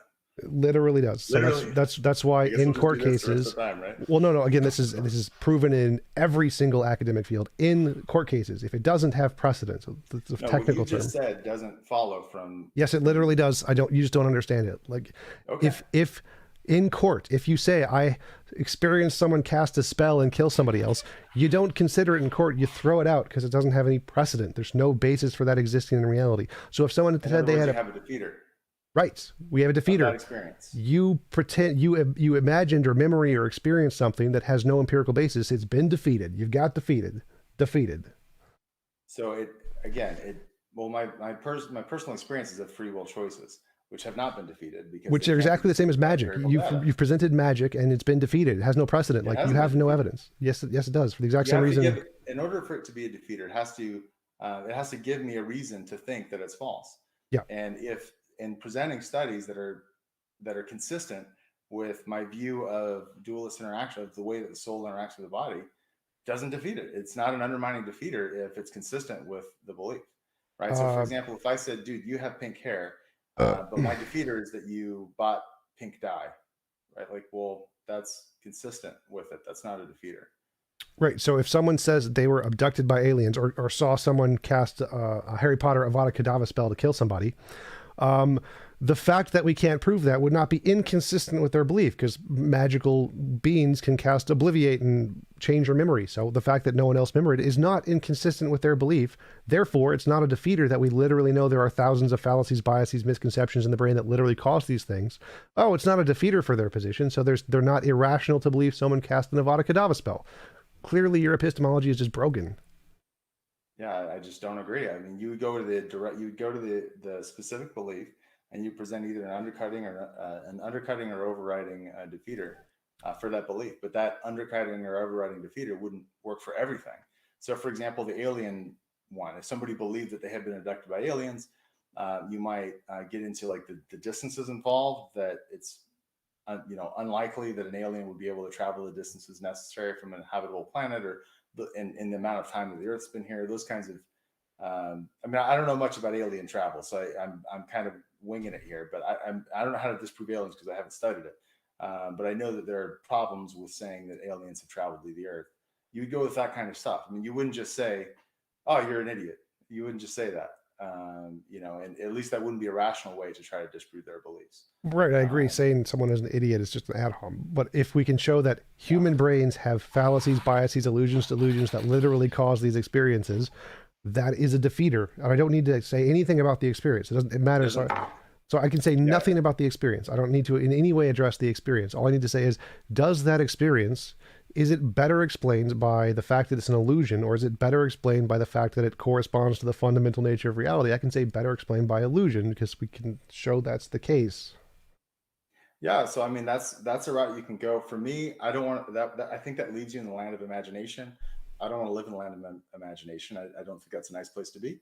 And so that's why I wouldn't go that route. Well, okay, but the whole point of mine is because it gets you out of that land, but okay. Yeah, because it leaves you unable to trust your memory beliefs. So a defeater for any memory would be a defeater for memory generally. And so you'd have to... No. That's what you said. No. So I said... used free will experience. That was kind of how we got into this topic. Yeah. And you said that we have defeaters for free will experience. Yep.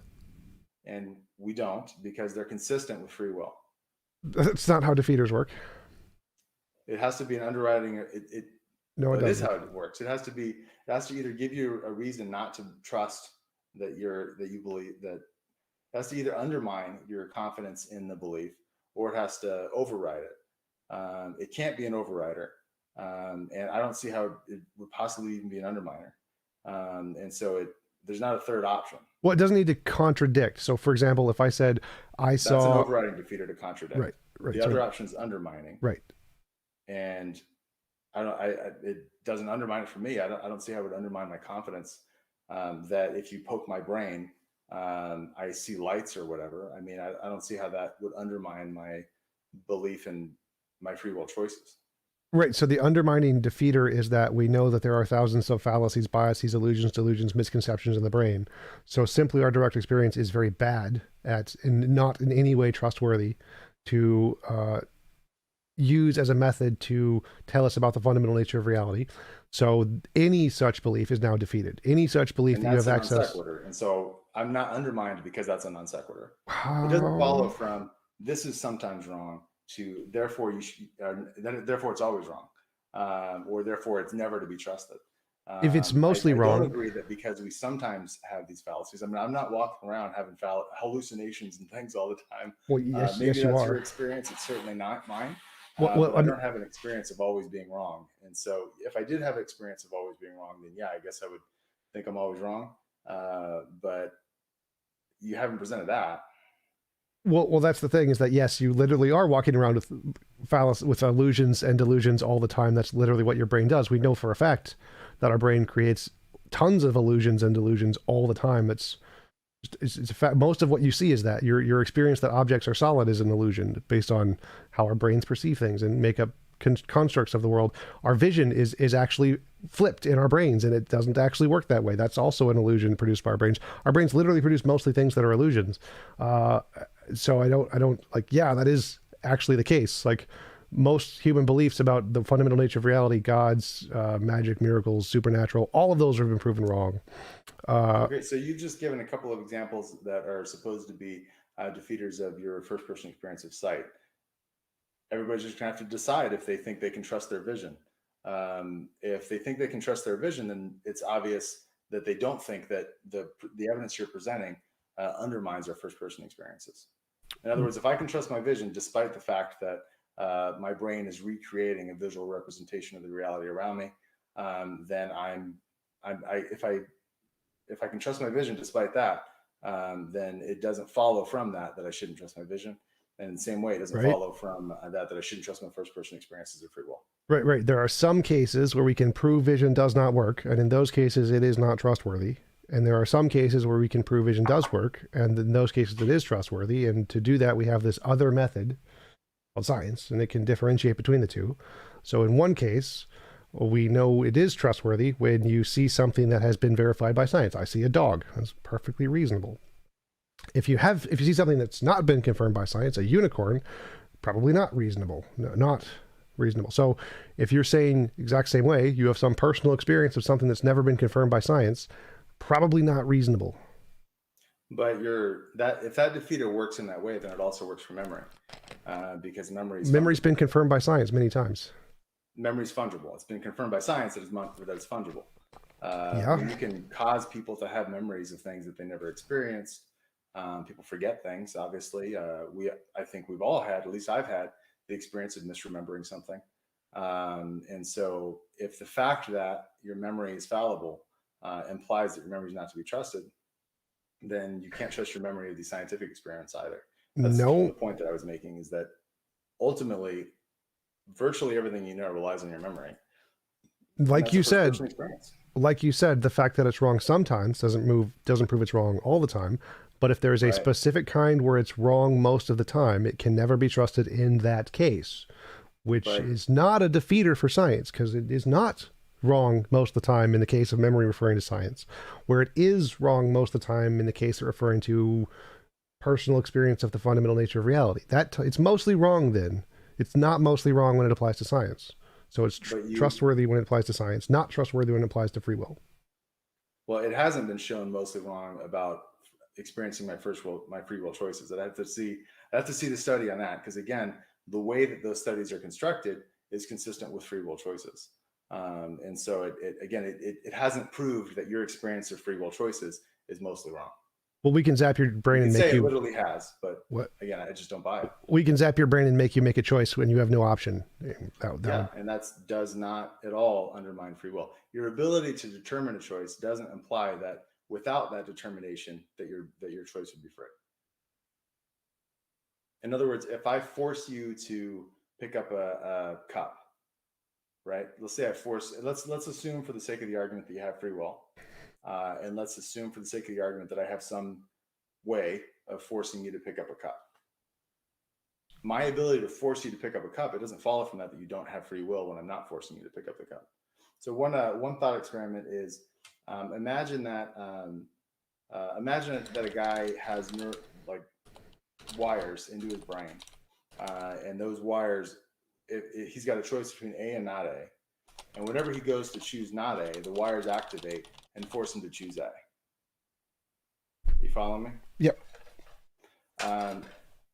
Is he then determined to choose A when he actually chooses A? Well, no. And so the fact that you can sometimes be determined, it doesn't follow from that you're always determined.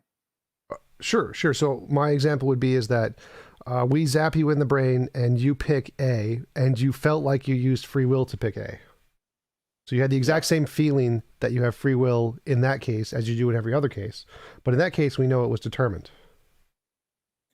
Yeah, so your ability to determine a choice doesn't undermine the fact that you are making those choices when you're not determined. It doesn't follow from that. Right. I mean, the argument here is that your feeling that you have free will is defeated because we can force you to make a choice and you still have the feeling of free will, even though that you made the choice. Even though we can prove you didn't, I made the choice and put it in your brain, but you still felt like you made the choice. Therefore, your feeling you have free will is proven to be an unreliable source of data. Yeah, again, that's a non sequitur because just in that same example, we can, presumably, and I've not seen that they've done this, but let's say like Inception style or whatever, maybe not Inception, like the Matrix style, that they can insert memories into your brain. Presumably on your ontology, that would be possible to push a memory into a brain. Yep. And so the fact that is possible then would be an undermining defeater for your memory generally. And so therefore you should never trust your memory, because then you would have the experience of remembering it, even though it's a false memory that's been pushed into your brain. What does that have to do with my example? So my example is that your evidence is that you have a feeling of free will, and when I zap your brain, what? It's a parody of your example. I don't understand how that has anything to do with my example. So in your example, you said you have a feeling of free will, and I said, okay, you have a feeling of free will when I make the decision for you. So I determined you were going to choose A and zapped your brain and made you choose A, but you had the exact same feeling of free will in that decision as you do in all other decisions. Therefore, and all the decisions could be determined by like your brain, which is something we have a significant amount of evidence for, and your feelings have no supporting evidence other than the fact that you felt them, and you feel them in all the cases, whether or not they are determined. Therefore, your feelings are not a way to differentiate whether or not they're determined. So you feel like you remember X. You have this first person experience of remembering X. Sure. And that's the same first person experience of remembering X, even if I pushed X and you didn't actually remember X. You just have this first person experience of it that I've pushed into your brain. That wouldn't undermine all memory.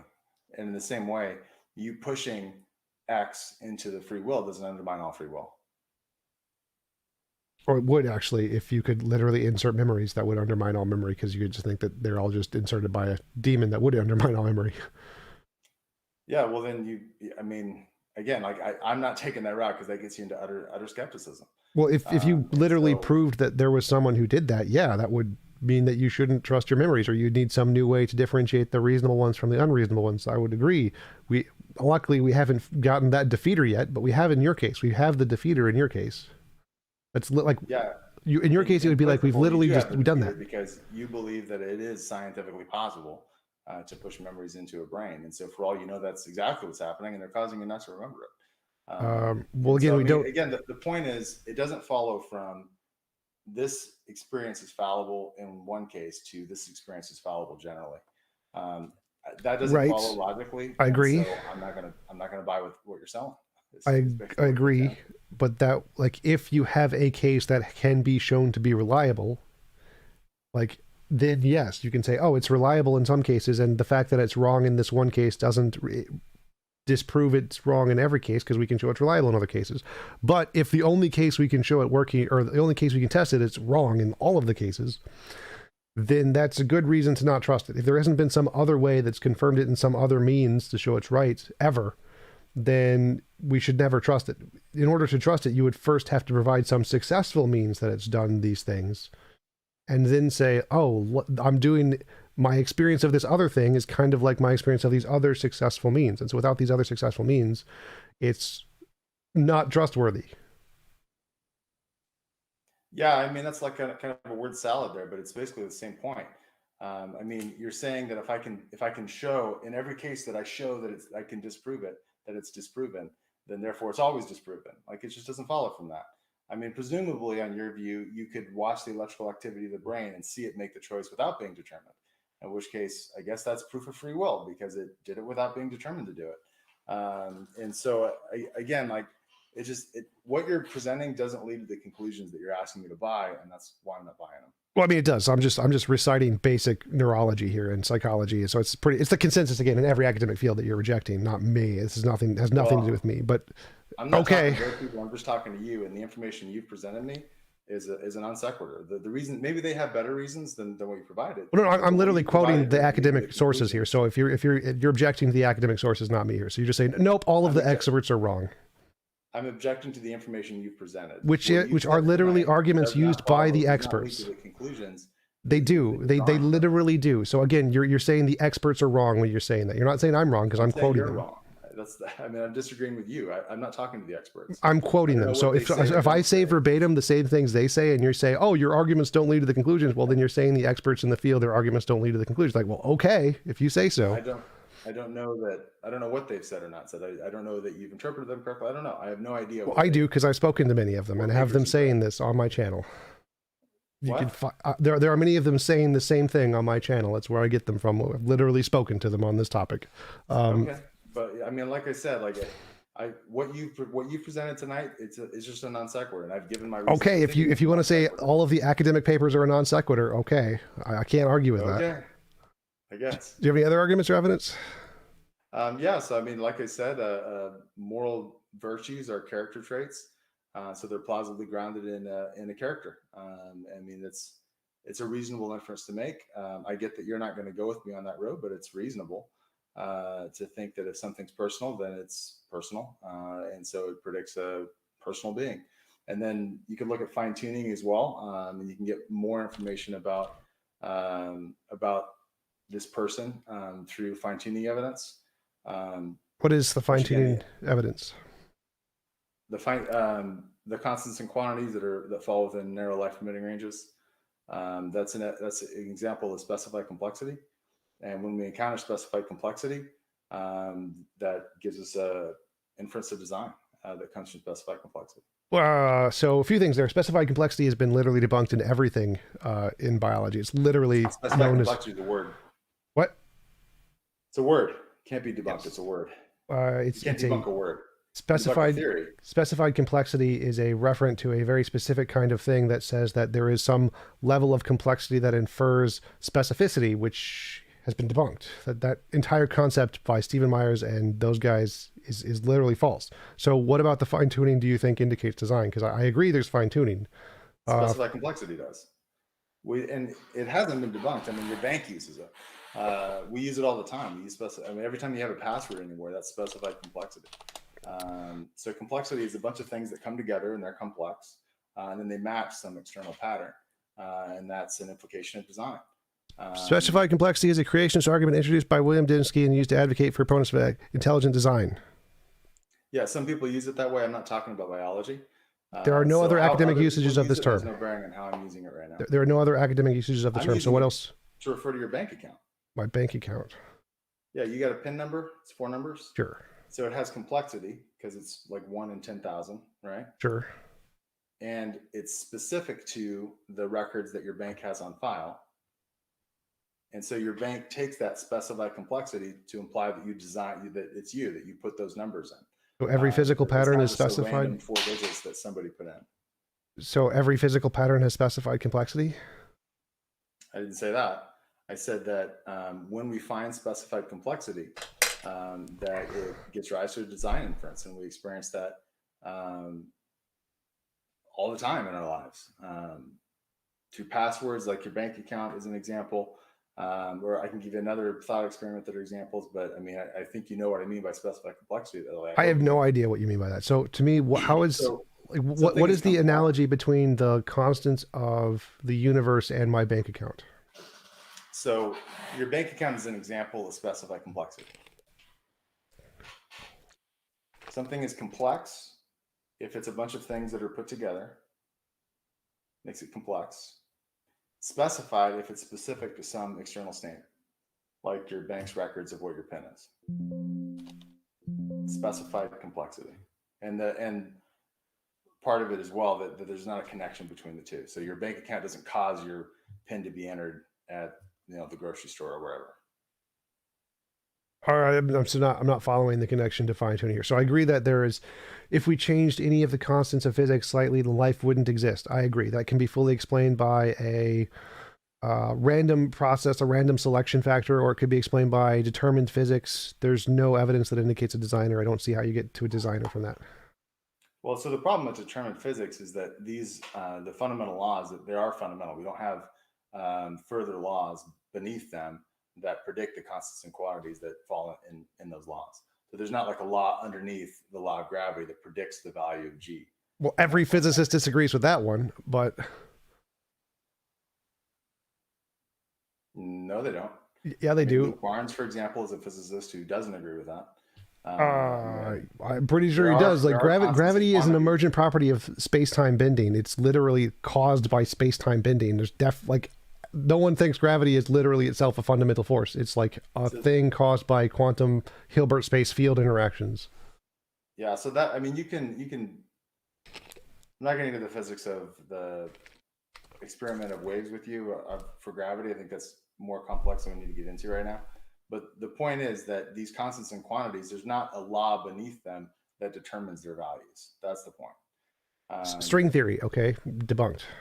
String theory doesn't debunk it because string theory predicts 10 to the 500 possible worlds. And so yeah, but it predicts that there are things under gravity that determine it, like literally the opposite of what you said. Well, if string theories, and that demonstrates why I think that's not a good objection, because you have fine tuning in these constants and quantities. If you predict an inanimate or like a law beneath it, that law is just as likely to be fine tuned as the constants and quantities. In the case that you have examples that you presented string theory, that's just as that's just as fine tuned as the constants and quantities, because again, there's all these different options, and so you end up just kicking the can down the road a step. You don't actually get rid of the fine tuning that way. Oh, sure. So seems like you're just kicking the can down the road when you say it's a designer, because the designer must be equally as fine tuned as the thing it designed. No, not at all. I mean, if it's God, then it's a simple object. It's not complex. Okay, So well, then string theory is a simple object and not complex. Simple object can't express specified complexity because it's not complex. Okay, that doesn't make any sense. But so yeah, we can say that there is a necessary physical field, and that's a far better explanation than a God because it's far simpler. God must necessarily be designed. Like, why is God fine-tuned in such a way that his nature would produce this kind of a universe as opposed to a different kind of universe? Maybe there's a God who only wants black holes or unicorns or puppies. And so for every different possible way the universe could be, there's a possible God who could want it to be that way. Therefore, God is equally as fine-tuned as the universe because something must have determined his nature to be such that it would create exactly this kind of a fine-tuned universe. Yeah, so like that, there's kind of two problems with that. Again, and this is what you were saying before, is you're saying that in order to recognize an explanation is correct, you have to have an explanation of the explanation, because you have to have an explanation of the designer in order to recognize the designer designed the universe. The problem with that is at least an infinite regress of explanations, because in order to recognize this explanation, you have to have an explanation of it. But in order to recognize that explanation, you have to have an explanation of that, and so on, and ad infinitum. And so that's not a very good way to evaluate explanations. It's patently obvious that you don't have to have an explanation of an explanation in order to recognize it. That's the first problem. The second one is the God is not complex, and so he doesn't exhibit specified complexity. He doesn't exhibit fine tuning. There's not a specific way that he's put together like a composite object. There's not different ways that he could have been put together. And you might have different concepts of God, but God has mutually exclusive traits. And part of the concept of God is that he exists necessarily. That is, he exists in all possible worlds. So there's literally not a different way that God could have been. Okay, so the first thing is you said that there are multiple ways it could be put together. So there's obviously multiple ways God could be put together. God could want a universe of only puppies. He didn't want that, so that's a different way God could be put together. That's not put together. That's having a different desire. Yes, so it has a property with a different variable. Things. The property, different variable. That's not fine tuning. Yes, it is. It's literally the same thing. So it's like saying gravitational constant could be greater or lesser. God could want more puppies or less puppies. Right, but so there's specified complexity where you've got like just the gravitation, you've got cosmological, you got all these different values, and they're complex. Like God's nature. God's nature is more complex than all of those things. Not at all. God's nature is simple. He's a simple object. I mean, there's not another way to explain it. He's not a composite object. He's not composed in a particular way. If he has one desire as opposed to another, that's literally God that you're objecting to is just not the concept of God of Christianity. So literally, your argument is defeated if there's a variation in the way God could be, just like there's a variation in the way the cosmological constant could be. So if God could want puppies and the cosmological constant could be greater, those are equivalent one-to-one correlations. There is a one-to-one correlation between those two things. So whether you call it whatever word you want to label it makes no difference. There is one value that leads to this universe and one value that leads to a different one universe. So those are exactly the same in levels of complexity. Yeah, I don't see that at all. I don't see how that connects at all. I mean, saying that God could want different things is the same as saying that all the constants and quantities are finely tuned for conscious embodied life. I mean, that just doesn't connect for me. Okay, so the reason the universe. I'm running a little low on time, by the way. I just to let you know. Oh yeah, sure. How much time do you have left? I want to be respectful of your time. Just like a few minutes. Okay, so yeah, just to summarize, the reason the constants are fine-tuned is because if you change them, life would not happen. So there's a very select few of the things that would result in conscious life. So if there's a very select few of the way God desires could result in conscious life, then it is by definition also finely tuned. But that would be the summary of the argument. Thanks again for coming on. Really appreciate your time. I enjoyed conversation with you, even if it got a little heated sometimes. I'm fine with that. Do you want to give a shout out to where people can find your information and your debate coffee thing? Yeah. So again, it's still changing a bit as far as like the format and all that kind of stuff. So it's kind of a work in progress, but you can find me at coffeeshopapologetics.com. Awesome. Thanks again for coming on. Really appreciate it. And I'm going to start the after show, so you can just close the screen whenever you're ready. All right. Thanks. Later. Have a nice day.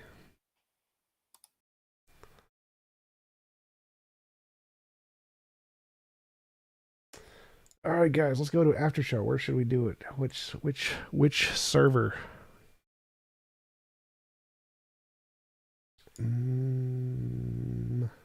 Try politics.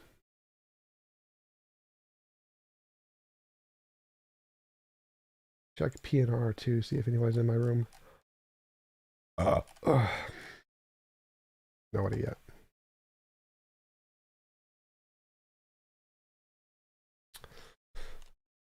Eyebrow mango.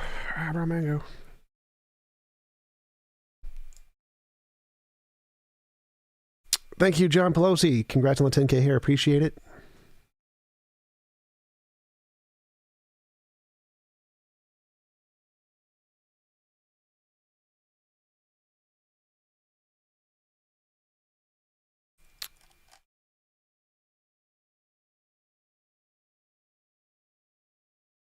Hey, Frank, do you know how to do are you a mod in this one yet? No. No, I'm not. So I wish I could just add everyone like I do on our server, but who is, you know who are? I think it's Taco, Scotty, Jack Burton, I think is Scotty. I need somebody to do who knows how to do the, what's it, like a announcement thingy. If you somehow figure out how to make me a mod, I could do that for you. Awesome. Canadian, do you know how to do announcements in this server? Can you do an announcement that I'm doing like an after show here? In this server? Yeah. What do you mean, like at everyone? I don't know if I have that power. Or I just tell a mod and have them post it because they usually are willing to do that. Say I'm, or I don't know. Just tag admins. Hi, TJump. Hey, how's it going, Lilith? You have a channel named. You have a whole like channel name. Who are you?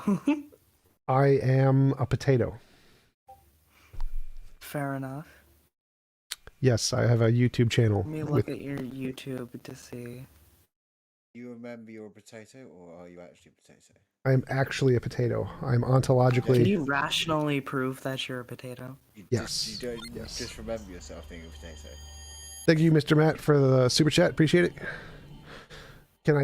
Yes, I can rationally prove I'm a potato because a potato is the greatest possible being, and I am the greatest possible being, and I exist in all possible worlds. Therefore, I'm a potato.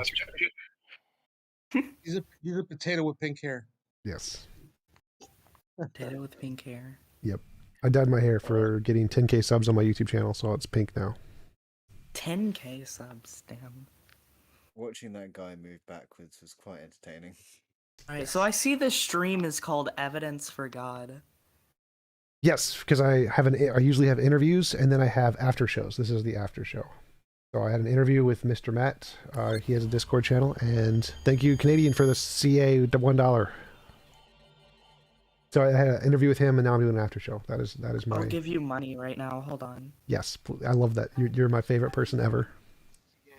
Hold up. That's right, Maniac. I'm a maximally potato.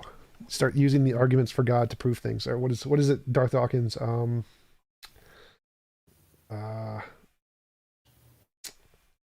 The preconditions for intelligibility. You must presuppose a potato for the preconditions of intelligibility. Hey, Canadian, you got anything planned? Any interesting interviews coming up? Yeah, many. I have one tomorrow. With who? I'm sending you money right now, TJump. Hold on. Thank you. Thank you for the super chat, Jay Ritchie. Interchangeable hair proves Mr. Potato Head. Yes. I am Mr. Potato Head. Probably one of the most famous Oh apologists. my god, they're making Mr. Potato Head gender neutral. This is the worst shit ever. Literally 1984. Canadian, what did you say? Famous apologist, William Lane Craig? No, well, not quite, but Greg Kukul. You guys should know him. Ah, yes, I have met him several times. I actually went to one of the largest apologetics conference in America. I think you mentioned that last time, and last Saturday. you met J. Warner Wallace, right? Yes, I did. I own so many books from J. Warner Wallace. I actually have a person of interest. Person of interest? Hold on. Oh, I also had Bart Ehrman on. If you guys care about Bart Ehrman, I don't know. I'm sending you $5 right now. Hold up, it's loading. Thank you, angels from Africa. I appreciate it. I got it. Send. Yes. Sent. As long as you're angels from Africa, that is you, I believe, with the trumpet guys. Or no, you're Lilith. No, that's Lilith. not me. The way that can be named is not the eternal way. Thank you for the super chat, Lilith. The way that can be named is not the eternal way. The name that can be named is not the eternal name. So yeah, I've actually also gone to a lot of big apologetics conferences. I've met J. Warner Wallace and Greg Kogle and Tim Stratton, or Tim Burton, Tim Bennett. Barnett, that's it. Thank you. The bald guy. Yep. I was there and I handed out Ayn Rand books to everyone. That's hilarious. Did you record yourself? No. That would be a great video. Like going to an apologetics I didn't conference. record myself. Ugh. I didn't. But what I did is I just walked up to all the speakers and I handed them Virtue of Selfishness by Ayn Rand. Because there's a bookstore that sells them for 80 cents Oh wow. where I'm from. Yeah. You can go get all the like small little Ayn Rand books for like 80 cents at that store. It's awesome. All Americans were given their Thank you, Patrick Brownfield, for the super chat. It's the precondition for potato gullibility. Yes, exactly. We need a potato Dawkins. We just need to take like the voice recordings of Darth Dawkins and just switch out God for potato. Isn't that Kent Hovind? So, Darth Dawkins. TJump, are you a fan of the flying spaghetti monster Sky Daddy? Yes, Pastafarianism is the one true religion. Pastafarianism. So what is your channel like about? Like, what do you do? I wrote an epistemology and model of morality, which was the start of my YouTube channel, and I contrast them to religious epistemology and morality by inviting on professors and philosophers, usually from different colleges in apologetics, to have conversations with me about the evidence and arguments for God and about morality. And so that is the foundation of my channel. So I debate So, God stuff. Thank you, Canadian, for the super chat. How do you... Do you believe in objective morality? Yes, I do believe in objective morality. How do you improve your relationship with God? There's so many ways to answer that question, like drown babies. Eat him. Well, see, that depends. All right, look, all right. So if you want the best possible sacrifice, what you're gonna want to do is a baby's blood is gonna be more untainted, and the intention behind sacrificing a baby to be better than like a also a virgin woman would also work because of the intention behind it. Now what you're gonna want to do is draw the sigil for whatever god you're sacrificing to into the stomach of the person you're sacrificing, and you're gonna want to use a ritual knife and charge it with some kind of chant. That's not how the gods that I worship work. They more prefer like imaginary sacrifices, not real ones. Canadian, what did you had something to add to your comment? Thank you, Sigma Annie, for the super chat. How do you get closer to God? How do you feel close? Like, are you asking like a serious question kind of thing? Honestly, you feel far from God. So how do you feel better and closer? I don't know. I don't know how to answer that because I don't ever feel. Like, for me to feel close to God, I'd have to believe he existed. And for me to believe he existed, he'd have to interact with me in some way and, like, answer prayers or something. You're far from God. So the question is, now, how do you get closer? So for me to believe God exists, or I'd have to have a personal relationship. So he'd have to, like... How do you improve your relationship? Your relationship is broken. How do you improve that? Well, the first thing is to have a relationship to begin with. So I have to actually believe there is a being. I have to, like... interact with them. That would be the first step. Okay, so why aren't you interacting then? I don't know. You answered your own question.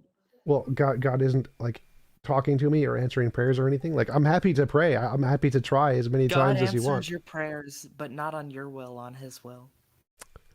Well, he didn't like give me an answer. Like, nothing happened. So nothing happening wouldn't be like, he'd have to actually like speak to me. If he said no, that'd be fine, but some interaction would be a good first step. Sigma Innie. TJump, I'm not going to answer your prayers. God, you're a mod here, right? You're a mod in my server thingy here. Yeah. Okay. I wanted to make Frank one too. Canadian probably fine. TJump, I have a question. You got to ask the administrators of this server for that power, because I don't have that particular power. Gotcha. So Sigma Annie, thank you for the super chat. Primarily due to potato, however, must also be considered with the respect to potato, ergo potato. Yes, potato. TJump, I have a question. What rights are there? Like the moral principle, I think, is it should be impossible to force anyone to do anything they don't consent to doing. That should be the moral principle. Based? That's based. Yeah, so I think that would be the perfect world. Would be one is where it's impossible to force anyone to do anything they don't consent to doing. How about a society completely based on consent, where no legal coercion can be enacted against any individual? Yes, that would be. It's called anarchism. Problem is, it's not pragmatic. So, like, if we enacted that, more people would die, and so there are justified immoral actions. Like, by definition, not true. Because if it's a society where no legal coercion can be enacted against any individual, that means that that would lessen in a pragmatic sense. That would because the idea would be to stop coercion, and murder would be less because the idea is to stop coercion, and you can achieve this through a private law society. Well, we had those, and then the guy with the biggest stick started to kill everyone and take everything. That's kind of how most of human the good old society. warlords will take over argument. Because He's doing the meme, guys. that's kind of how history worked for the first 2 million years of human history. There's never been a private law society before. No, me and my gay husband will be able to grow weed and we'll be able to fuck each other and have guns and it all will be. No. Got his ass muted. So like actually, like my what do you my mean dad by was you said we've talking- never had a private authority private society? law society Private law society. So like what would that be? How is that different from, for example, tribes, American Indian tribes or pygmy tribes? Alright, I can run you through the process. Sure. All right, so basically, we have let's say we have a dispute between me and you, right? Yeah. Say, you know, I was supposed to do this for you, I didn't. We had a contract, I violated it. I say I didn't. You know, dispute, right? So we try to solve the issue, can't solve it. So we try to get a mediator for this issue. All right. So we both find a mediator. All right. I give you a list of 20 well-known mediators that have a reputation of being fair and objective, and we pick from the list. Okay? Wait, what if we don't agree on pick from the mediators? list, we get a mediator. What if we don't agree on All right. mediators? What? What if we don't agree on mediators? So if you provide mediators, I say I don't want any of those. Sure, Yo. okay. Well, then that would be then you just wouldn't be able to represent. Okay. So if you publicly make a all right, so if you say, right, no, I don't agree to this mediator. Then if I go to so it depends. Are we having a situation, you want a situation where legal action should be taken, or a situation where you just want a problem resolved? I have no idea. I'm asking questions about your model. So I'm Sure. thinking about. Let's to go further into this. Thank you for the already, super chat, let's, Patrick jump- Brownfield. This bald guy lolls at your quote from Kings. I love it. Yes. Second Kings Actually, 224. A much better scenario for this is say all right, say Say a person murdered somebody else. So one guy murdered somebody else. The other family's like, this guy murdered you. How do they do that? How do they deal with that? So say like I'm gonna start with theft real quick. All right, say you steal from me, right? Okay. Right, I don't you know, I have a pretty good idea that it's you because I wasn't able to catch you myself, but I saw you like running away with the TV and I'm pretty sure it's you. So I march down to your house and I say, I saw you stealing that TV, and then I see the TV in there and you obviously are gonna deny it. You're like, no man, I got this 3 months ago, blah, blah, blah, make up excuses, blah. So we have to get it. So I have to get a resolution. So I try to find a judge, right? So I make an accusation towards you. I give you a list of 20 judges, and I say, if you're so confident that you didn't steal my TV, prove it to a reputable judge. Here's a list of 20 reputable judges within a 15-minute driving radius. So I reject all the judges. Now what? Say you say no. Okay, sure. Say you say no. All right. And I take it to a judge. All right, and you don't get to represent yourself. Okay, so I take it to a judge and you don't get to represent yourself. And so obviously the judge is just gonna say, oh, well, yeah, I believe in your case. I believe your case. So I then take that whatever paper thing statement by the reputable judge, and I go and take it to a security agency, or like basically like a security agency to be able to go retrieve the TV for me. I take it to them. I show them the statement. They go into your house and retrieve the TV and give it back to me. How is this different from American Indian societies? Because that's exactly what they did. They had the tribe of elders who were the judges, and if you had a dispute, you went to the tribe of elders and pleaded your case, and if you lost the case, they'd send the warriors to take your TV. Hey, TJump, can I ask you something? I gotta go. Yeah, go ahead. Hey, Go ahead, TJump. Mango. How's it going? Do you believe in global warming? Yes. So if global warming exists, why do banks offer 30-year mortgages? Because If we global all know that warming. the Wait, we all know that it's a legitimate we all question, know but that the globe is going to end according to global Possibly warming. the most brainless question I've ever heard. well, no, it's a completely legitimate question. Hold up. So like No, it's actually a valid question in a so way. like global warming will not end the world in 30 years. Therefore, it's perfectly legitimate to offer 30-year loans because it'll be longer than 30 years before the world ends. According to many global warming activists, Name one. They claim that the Earth has only a few years left. Name one. Wait, no, that's fine. Wait, hold up. So banks don't make decisions based off. Hold up. No, but banks. One sec. Hold on. So banks don't make decisions based off what activists believe. They make decisions based off what like the experts and scientists believe. So even if an activist says the world's going to end in a few years, no one cares. The banks don't listen. They care what the scientists say. Global warming is a hoax. Then it's not even real. No, therefore you're a fucking Even moron. if global warming annihilated all life on Earth in 30 years, banks would still offer 30-year loans for another 20 years because they still get interest payments. It's the biggest bull crap ever. No, they would still do it because they'd still make money. How are you still this fucking stupid? Up until people stop buying houses. All right. Global warming exists, and the solution is privatization. Wait, what? Apparently, the answer to global warming is banks. Okay, look, I want to touch on another point before I go. TJump, is science based on making a statement and then trying to prove that that statement is not false? Usually it's the other way around. So people make a statement and then try to disprove it. That's exactly what I just said. Well, you said prove it's not false. So proving it's not false will be proving it's true. No, they make a statement and try to prove it false. And that's... No, they don't. They make a statement trying to see whether or not this is not false. No. Yeah, they run a bunch of tests to try to falsify it, and if it comes back not falsified, that means it's it's proven. Right. It's a So stronger idea. Well, it's empirically quote unquote proven, but you can't know truth. They begin with a false statement.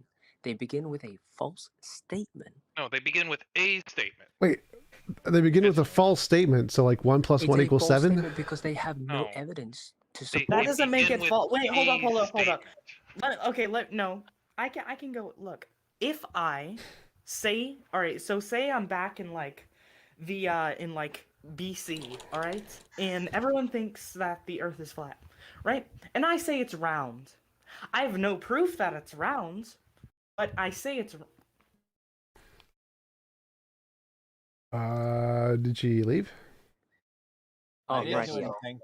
I'm right here. Look, No, it's not a you. false statement. It's a false Can I- statement. I ask If you a don't question? have evidence, it's a false statement. Yes, the guy who wanted to ask a question. What question did you want to ask?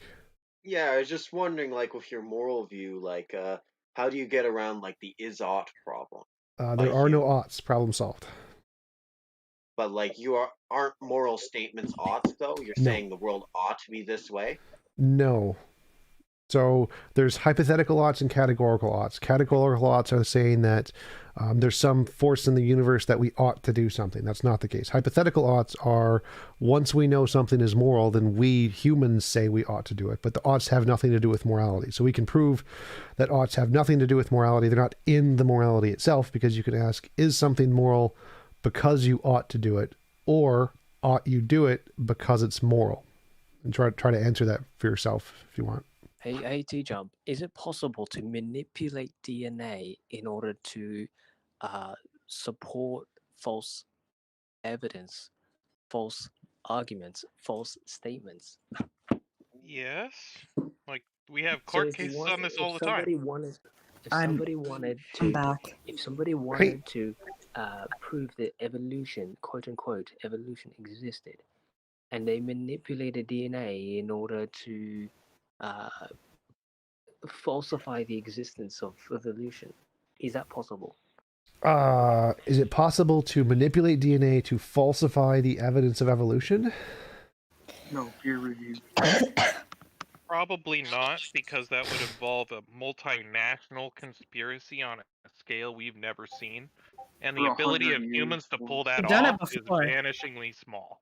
We've done it before. Hello, TJump. This is Agent here. What's up? Hey, how's it going?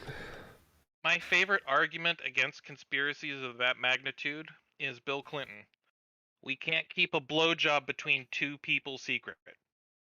So because my God. listen, all of my finite- quote unquote conspiracies come from the central bank. This guy watches Federal Reserve? TJump believes that a finite limited. Do you believe Question, in a TJ. Yeah, go do for you it. believe What do you in a define finite as a limited- god? What do I basically, in your mind? define as a god? I define a god as a non-physical mind that created everything else, essentially. So it could basically mean it's an entity, consequence, person, conscience, or literally an event that you can call God that or makes our reality. No, a What if the conscious, whole a universe non. is God? Well, I said so. It's a non-physical consciousness, so it has to have a conscious experience, a qualia, and it created everything else. It can't just be an Quick event. question: why does this have to be non-conscious, basically? Well, you asked what I define as a god, so I define a god as having consciousness. Okay, so my follow-up question after that is, so basically, with knowledge and with scientific finding, basically through time, we can pretty much achieve anything right now. No, but go ahead. Well, I mean, with a proper amount of time, you could fabricate technology or the understanding of our reality. Like that's our purpose, if you want. Like just to give knowledge to the next generation. Like It's not our purpose. intelligence is a byproduct of giving off knowledge. I mean, I could give myself that purpose. I don't understand what you're saying here. So even if we have technology in the future, we could do almost everything. That doesn't mean we couldn't create a god, because we'd have to create something that created us. No, I'm not talking about creating a god yet. Like I'm just talking about with time and technology and understanding of our reality, we could basically saturate the point of knowledge. What does that mean? Saturate a point of knowledge. Saturate the point of knowledge is where there's an event or entity or consciousness that basically understands the whole fabric of reality, because that's the purpose of knowledge. Understand our reality, how it works. Sort of. So we can get to a point where we know most things. I don't think we'll be able to solve Gödel's incompleteness theorem in that way, but sure. Let's go with that. I mean, like 100 years back, just Well, saying yes. that So we're I gonna agree. I populate agree. Mars was like unconventional. I agree. Knowledge is increasing. Yes, our scope of knowledge is increasing. TJump, you said that obviously science has difficulty trying to explain the origins of existence. No, it doesn't have it doesn't have a problem. What I'm trying to say, basically, because He wasn't talking about. Language, well, he wasn't referring to what you were saying. He was bringing up a different point. Yeah, so science has difficulty trying to explain the existence of the Big Bang, the origin of everything. existence. If we were able to explain the origins of existence, what do you think is going to happen next? Well, it's not to find out the origin of existence. It's just to understand how our reality works right now. I'm not responding to you. Physics. Who the hell's asking you? So like once we My get. question was on that. Sorry. So once we explain the origin of reality, that doesn't make a difference to what happens next. Like it's not going to change anything about what happens next. Or do you mean because afterlife? What happens next is you try to be like the creator, and What? you try to alter reality. What are you smoking, my friend? A lot, bro. Me, a lot, but I mean, if you look at the way babies are being born, the division that the scientists have for the ways in which babies are born. No. Can you stop interrupting me? No. Anybody else have any questions? I got one and a follow up. Go ahead. Yeah, because I got a follow up on like my train of thought. Deuces, I think Deuces had a question. He hasn't had a chance yet. Go ahead. The other day, I think it was like 4 days ago, you were talking to a guy about evidence for God, and I caught the end of it. you guys were talking about. He was saying, "Would you believe in a God if some miraculous thing?" And you said, "No, it'd have to be repeatable." Yep. So, supposing somebody was able to demonstrate a repeatable miracle to you, how would that change your beliefs on the matter? That would be evidence towards whatever god they used or thing they used to do the miracles. Now, that doesn't mean that you would adopt the entire religion wholesale, though, right? Yeah. So like you could prove the Christian God existed, but I wouldn't worship the Christian God because he's a mass murderer. So I'd believe he existed if you proved he existed, but I wouldn't worship him.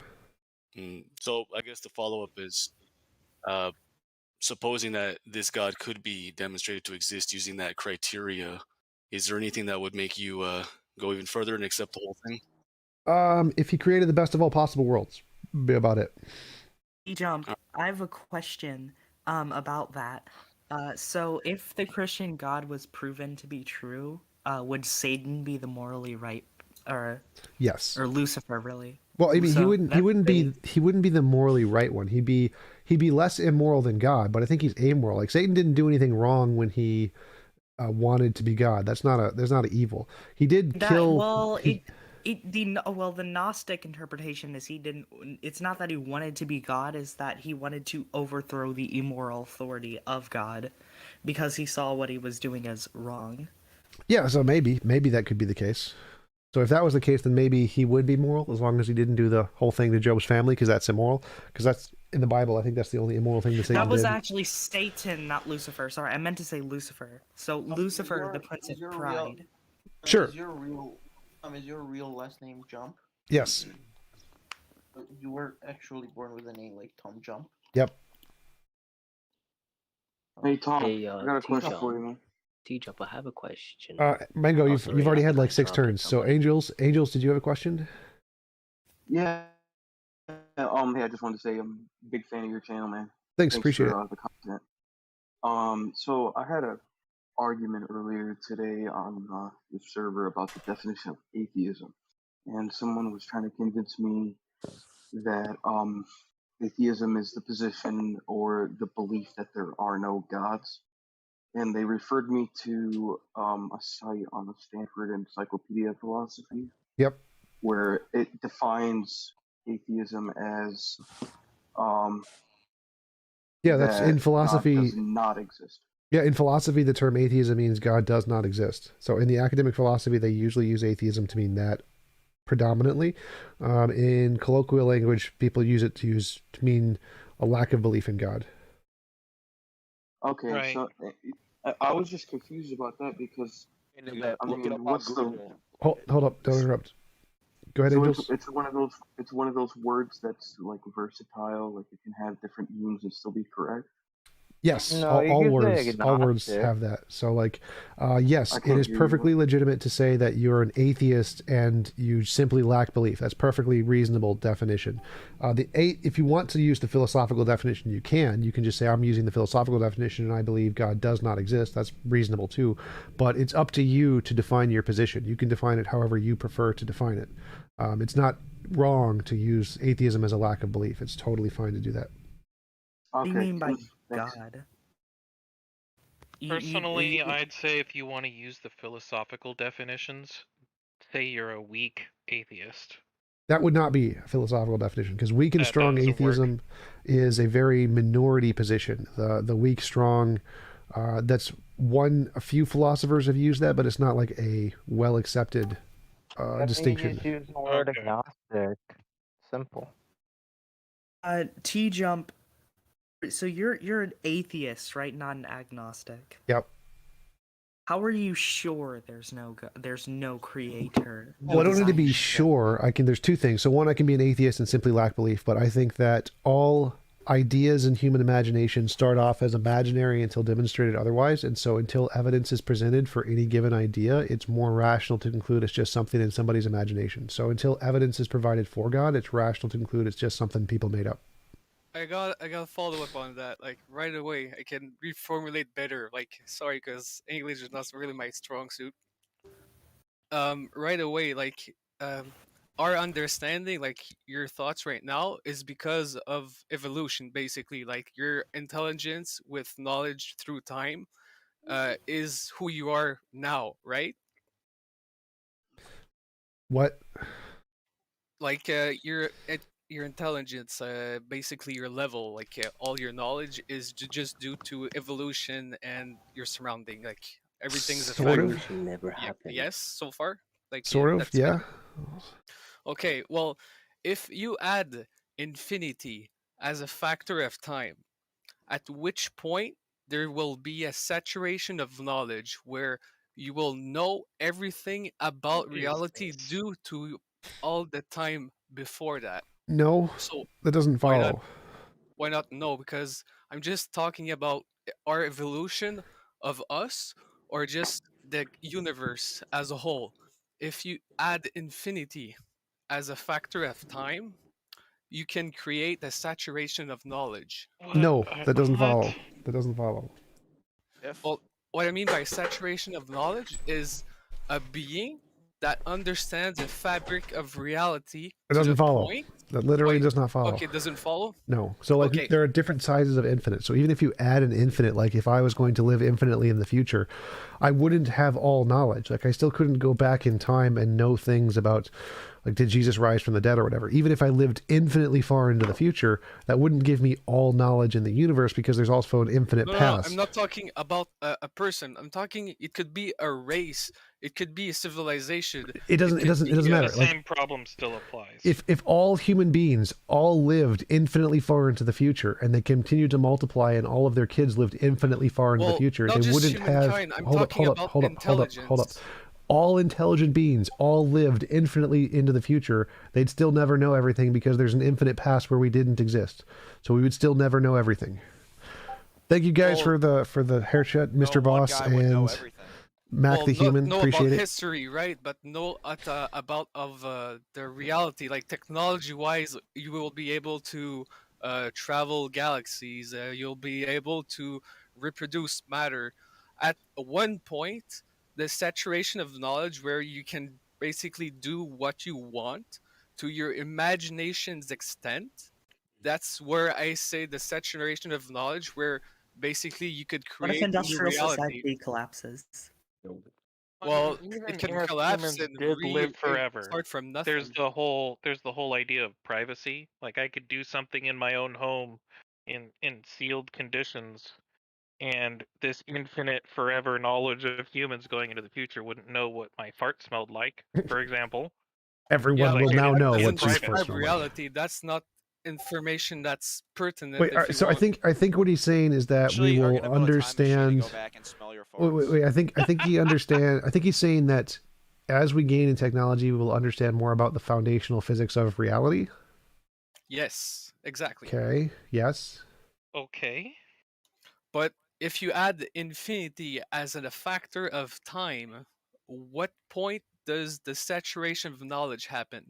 What saturation? What do you mean by saturation? Still don't get what he's Saturation of trying to knowledge get at. is when you know the whole books of physics. If that's a good metaphor, because So are you saying there's that gonna when be every an end person page. are you asking when does every person know all of the fundamental physics? Well, doesn't need to be a person; could be a collective. I don't because care. that amount of knowledge Any would be consciousness, unheard of. doesn't matter. Any consciousness. So are you asking what point will any consciousness know all of the fundamental physics? Exactly. I have no idea. It depends on what it is. Like we could know Why it is tomorrow. this question important? Well, at that point, if you want to understand reality, the next question would be to create one. If you have the knowledge to make one. Sure, we would probably create universes if we could. Well, not us. I'm talking about an entity with the saturation Sure, of an knowledge. entity It's the probably end would. point. So what? Like the end goal. Is this nigga on meth? Maybe. I think he's trying to get to God because he's trying to get. How to much like being that what weed are you smoking? Because I want some. Well, it's just a definition through pure logic. I'm just looking us through You're time. trying to get to God. And I'm trying to put the ladder at an infinite scale and see how far it goes. Yeah, so we gain knowledge. How far does the saturation of knowledge goes? Yes, we gain knowledge. We will create universes. Next. Hey TJump, is your objective morality, does that apply to all creatures, all things? All But yeah, consciousness. if we create Hey, the don't basically interrupt. realities, Don't we've interrupt. got Don't interrupt. multiple Stop gods. interrupting. Hold up. Yes. My morality applies to all consciousnesses. All Wait. consciousnesses. What about the unconscious? They're not moral agents. I would disagree. How would you define a moral agent then? A conscious thing. Right. I would disagree that morality applies to all things conscious. I think morality only applies to people with the a priori knowledge of property. I Because disagree. the only rights that exist are property rights. I think animals should also have rights, and anything with intelligence. Should or yes. do? I do. And you also believe in that? Do you believe in determinism? Is that correct? Yes. Oh, and sorry. So if my you think bad. that everything is determined, why is it objective morality or the definition of an objective morality necessary? Because it doesn't matter if things are determined; things can still be moral. Irrespective of whether something is moral or not, it's irrespective because everything's determined. No, because my definition of moral doesn't matter if things are determined. Like, I think that the perfect moral universe is a world where it's impossible to force anyone to do anything they don't consent to doing. It doesn't matter if people are like, if I'm determined to like chocolate ice cream, that's fine. To that conclusion? That goes against your fundamental principles. No, it doesn't. Of So determinism. No, it doesn't. Are you claiming to know T-Jump's principles better than him? Are you psychic? So Can I smoke it too? Yeah, go ahead, Lilith. Sorry, what was your go ahead. question? Yeah. So do you think that correct me if I'm wrong, but do you think that we shouldn't the reason why we shouldn't force anyone to do anything that they don't consent to doing is because it's impossible to want something to happen to you that you don't consent to? What? Sort of? I kind of get what she's saying. I would say It's the possible. anti-frustration. It's the anti-frustrationist view, basically. Oh, and I got the perfect analogy for my saturation of knowledge. I want to keep talking about her question for a moment, please. Yeah, I want to know, like, because what you're basically describing is ethical voluntarism, and I want to know how did you come to ethical voluntarism? I looked at the patterns in moral intuition and moral progress, and I tried to make a principle to describe the pattern in those things. And the principle I came to is that any involuntary imposition of consent is immoral. Why is it immoral?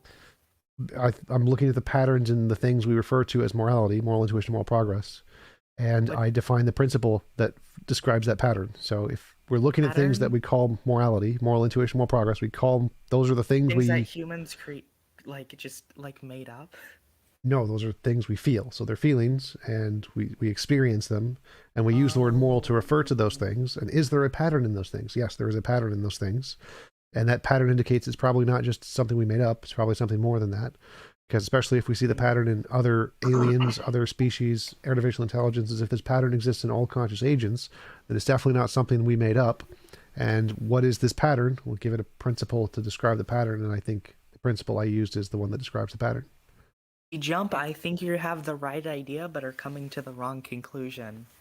I think he's on the right track, though. Yeah, he's on the right track. No, he's definitely on the right track. That's the right track, right? What is the wrong conclusion? Fundamentals that underlie morality, those exist in simplest things like game theory, which basically shows at very basic levels that cooperation works better than outright competition. Well, what I was more getting at is that what you're seeing the pattern is humans inherit a priori understanding of property, and that comes to self-ownership, and that's the reason why violating someone's consent is wrong, because they're self-owners. Yeah, it doesn't. I don't think that makes any sense. Like, because a priori property rights can apply to like anything. I own other people. Like, you could say that depending on your a priori property rights. Like, that doesn't make any sense. Well, I mean, here's the thing. So you basically, property is or property rights is having the entitlement of control over something, a tangible thing. Life is like a Yeah, who did that? Anyway, so what I'm getting at is basically that humans have an a priori understanding of ownership of property, and since we know how, like, from birth we have a good sense of what is ours. Now we may not have a good sense of what is other people's, but we do have a good sense of what is ours. We have this a priori knowledge of ownership in our heads, right? And how we come to own ourselves is because there's only two ways you can legitimately own property, and that is either through the homesteading principle or through voluntary transaction. And since your body is unowned, you homestead it. So to homestead, you have to put work into something with intention to own. And since we have you have to have the a priori knowledge of ownership to be able to have the intention to own. So I don't think any of those are a priori concepts. None of those. Those are all things, social constructions we've made up about property rights. None of those are. But they're not. They're a priori. How are they a priori? Because it's knowledge gained outside of experience. How is it things you know just by thinking about it? Like, making stuff up isn't knowledge you gain just by thinking about it. Like, It's if I not say making stuff up. Like, okay, for example, no, what I'm saying is like it is all the concept of like the homesteading that comes from like ethics, which comes from rationalism, rational deduction, right? well, no, it Okay. doesn't. Oh, property rights don't come from rational deduction. There's no a priori knowledge that can get you to property rights. Sure, there is. It's very How? simple. You cannot disprove property rights. Well, you can't disprove that there is a magical I can explain leprechaun why in my you butt. can't disprove it. I can explain why you can't. Well, no, disprove it. no. Wait, you can't disprove that there is a magical leprechaun hiding in my butt, but that doesn't mean it's true. It doesn't mean it's a priori. You cannot make an argument against property rights without getting into a logical contradiction. The reason What? why is to argue against property. There are no you property have rights. You have to pre-assume self-ownership to be able to Nigger. argue for first. No, you don't need any kind of property rights or ownership rights. You can just say they're all imagined by humans. Like, there's no logical contradiction in that. No, that would be the same as saying I'm dead, because that would be a contradiction. No. Yes, it is. It's a contradiction. No. I don't have property rights doesn't mean I'm dead. You don't have property rights? All right, sure. Why are you arguing with me right now? Because potato. How does that refute my argument? No, here's why. All right. Argumentation is a peaceful way of resolving conflict, right? So? Argumentation? Argumentation Oh. is the only. In fact, it's the only peaceful way of resolving conflict. Really? You aren't saying okay, I'll argue with you for 5 minutes, but then I'm gonna kill you. No, we're arguing because that would be a threat. That wouldn't be an argument. Wait, I'm lost. I'm totally lost here. So you said arguments against property rights entail a logical contradiction, something like that, right? Yes, I'm getting. Like, this is a concept called argumentation ethics, proposed by a man named Hans Hermann Hoppe. Yeah, but how does it entail that if I say there are no property rights or property rights are just an invention of the mind, how does that... I was getting to that. So Okay. basically, so it starts with argumentation is a peaceful way of resolving conflict. So, all right, you are immediately, by engaging in an argument, you are choosing the preference for peace immediately, right? So, I wouldn't go that far. I've been outside of bars. Okay, but like if you're not threatening someone, if you're not being violent, you're choosing a preference for peace. So you are pre-assuming that person's right not to be harmed, right? And that pre-assumes they have to own themselves to be able to do that. And the reason why here is because everyone has a concept of property, all right? Communists have a concept of property, fascists have a concept of property, even thieves, robbers have a concept of property. For example, a thief would say, like, their concept of property, their theory is that the property should be mine. It should be mine. Now, that's not saying they don't believe in property, they just think it should be theirs. They think they should have governance over it, right? It's a theory, it's a crummy theory, but it is a theory. So innately, we all believe in we Well, all have this you belief having in- a theory doesn't mean we all innately have this. So that there's a disconnect. Like you having a No, theory and doesn't. no. Everyone has a theory of property. Everyone has a theory of property. No, that doesn't. Even if everyone had a theory of property, again, that doesn't show that it's a priori or that it's true. Okay, well, you can't. Okay, I'm gonna go through why you can't disprove it then if you don't believe that. All right. So, Well, I mean, why? Even if I couldn't disprove it, the fact that I can't disprove something isn't evidence it's true.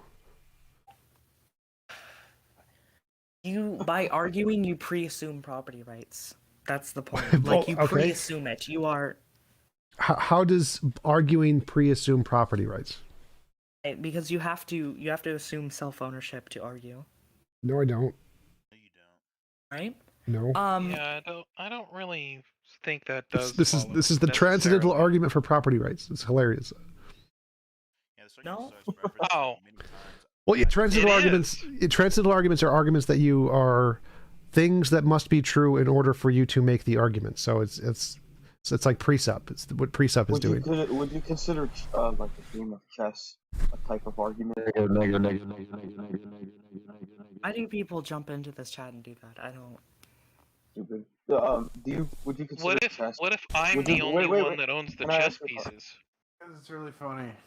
So a computer playing chess against you would somehow be assuming property rights of itself? When did I say that? No. No, you just said everybody who argues is like assuming property rights. Yeah, I never said Presupposing. chess. Chess isn't an argument. What conflict are you resolving? I said you're trying to win. It's not a conflict you're trying to resolve. You're playing a game. You're trying to see who's better at chess. If you're trying to see if you're trying to see who's better at chess, and you have an argument, and basically it would be the talking about I'm better at chess, and then you say no, I'm better at chess. That would be the argument. Are you playing the game would actually be doing? I specifically prefaced this line of questioning with would you consider playing a game of chess as a type of No, argument? I just explained why it wasn't. Well, it's analogous to it.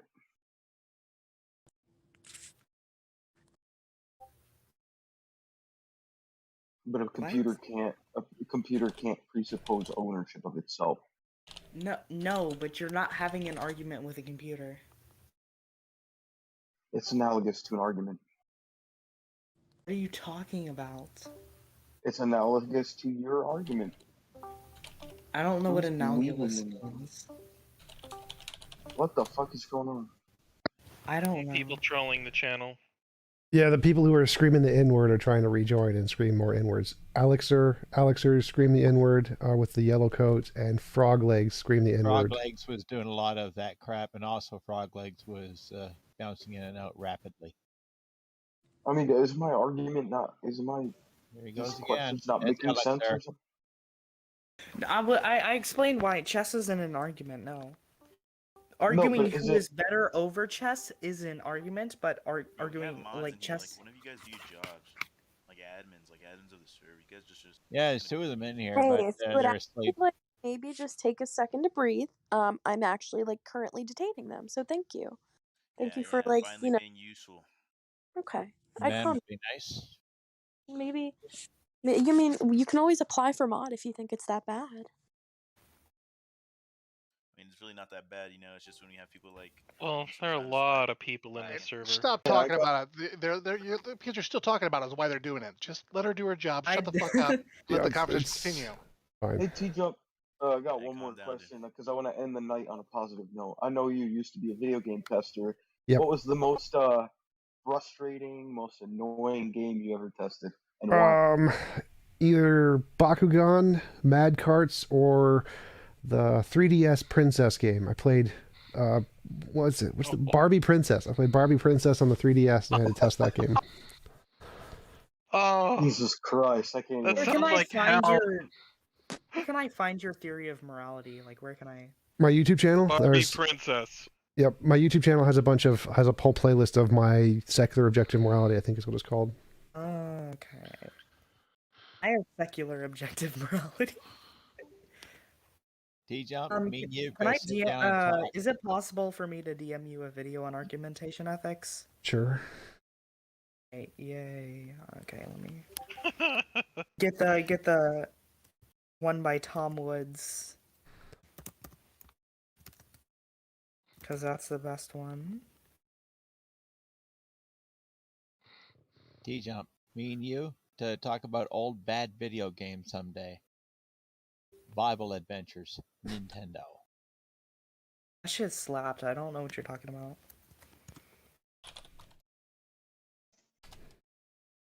Here you go. Yeah, it's the Bible. That's Yo, Carpy Cat, you it's here? God.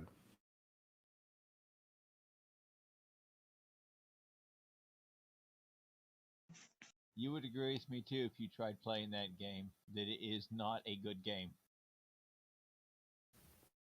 Hey, TJump, would you say Christianity is harmful? It can be, but it can also be beneficial. So it's not like 100% harmful. It does benefit many people's lives, and it was definitely evolutionarily beneficial and caused many benefits, more than the negatives throughout human past. But today there are other ideologies that are even better that would be Like Taoism. well, yeah, that would definitely be better. But I would say more like secular humanism. My model of morality would be better. Would be the best ones. I actually consider myself an anti-humanist. Let's destroy all humans. Humans are terrible. No, well, it's not like the post-human idea of destroy all humans. It's more I'm favorable towards technology and techno capital and the acceleration of the human race to a kind of to a kind of cybernetic singularity. I saw where that was going.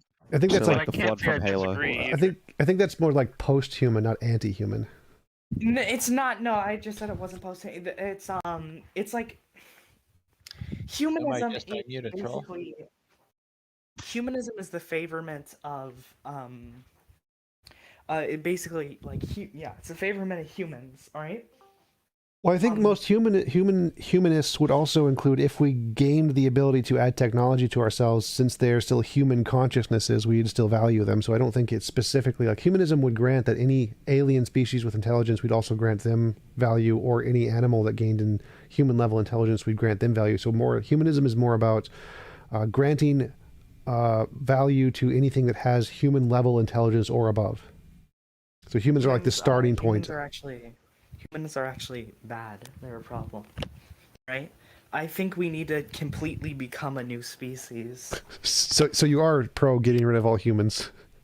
Well, yeah, in favor for becoming a new species, yeah. Yeah, bro, 'cause that's totally possible.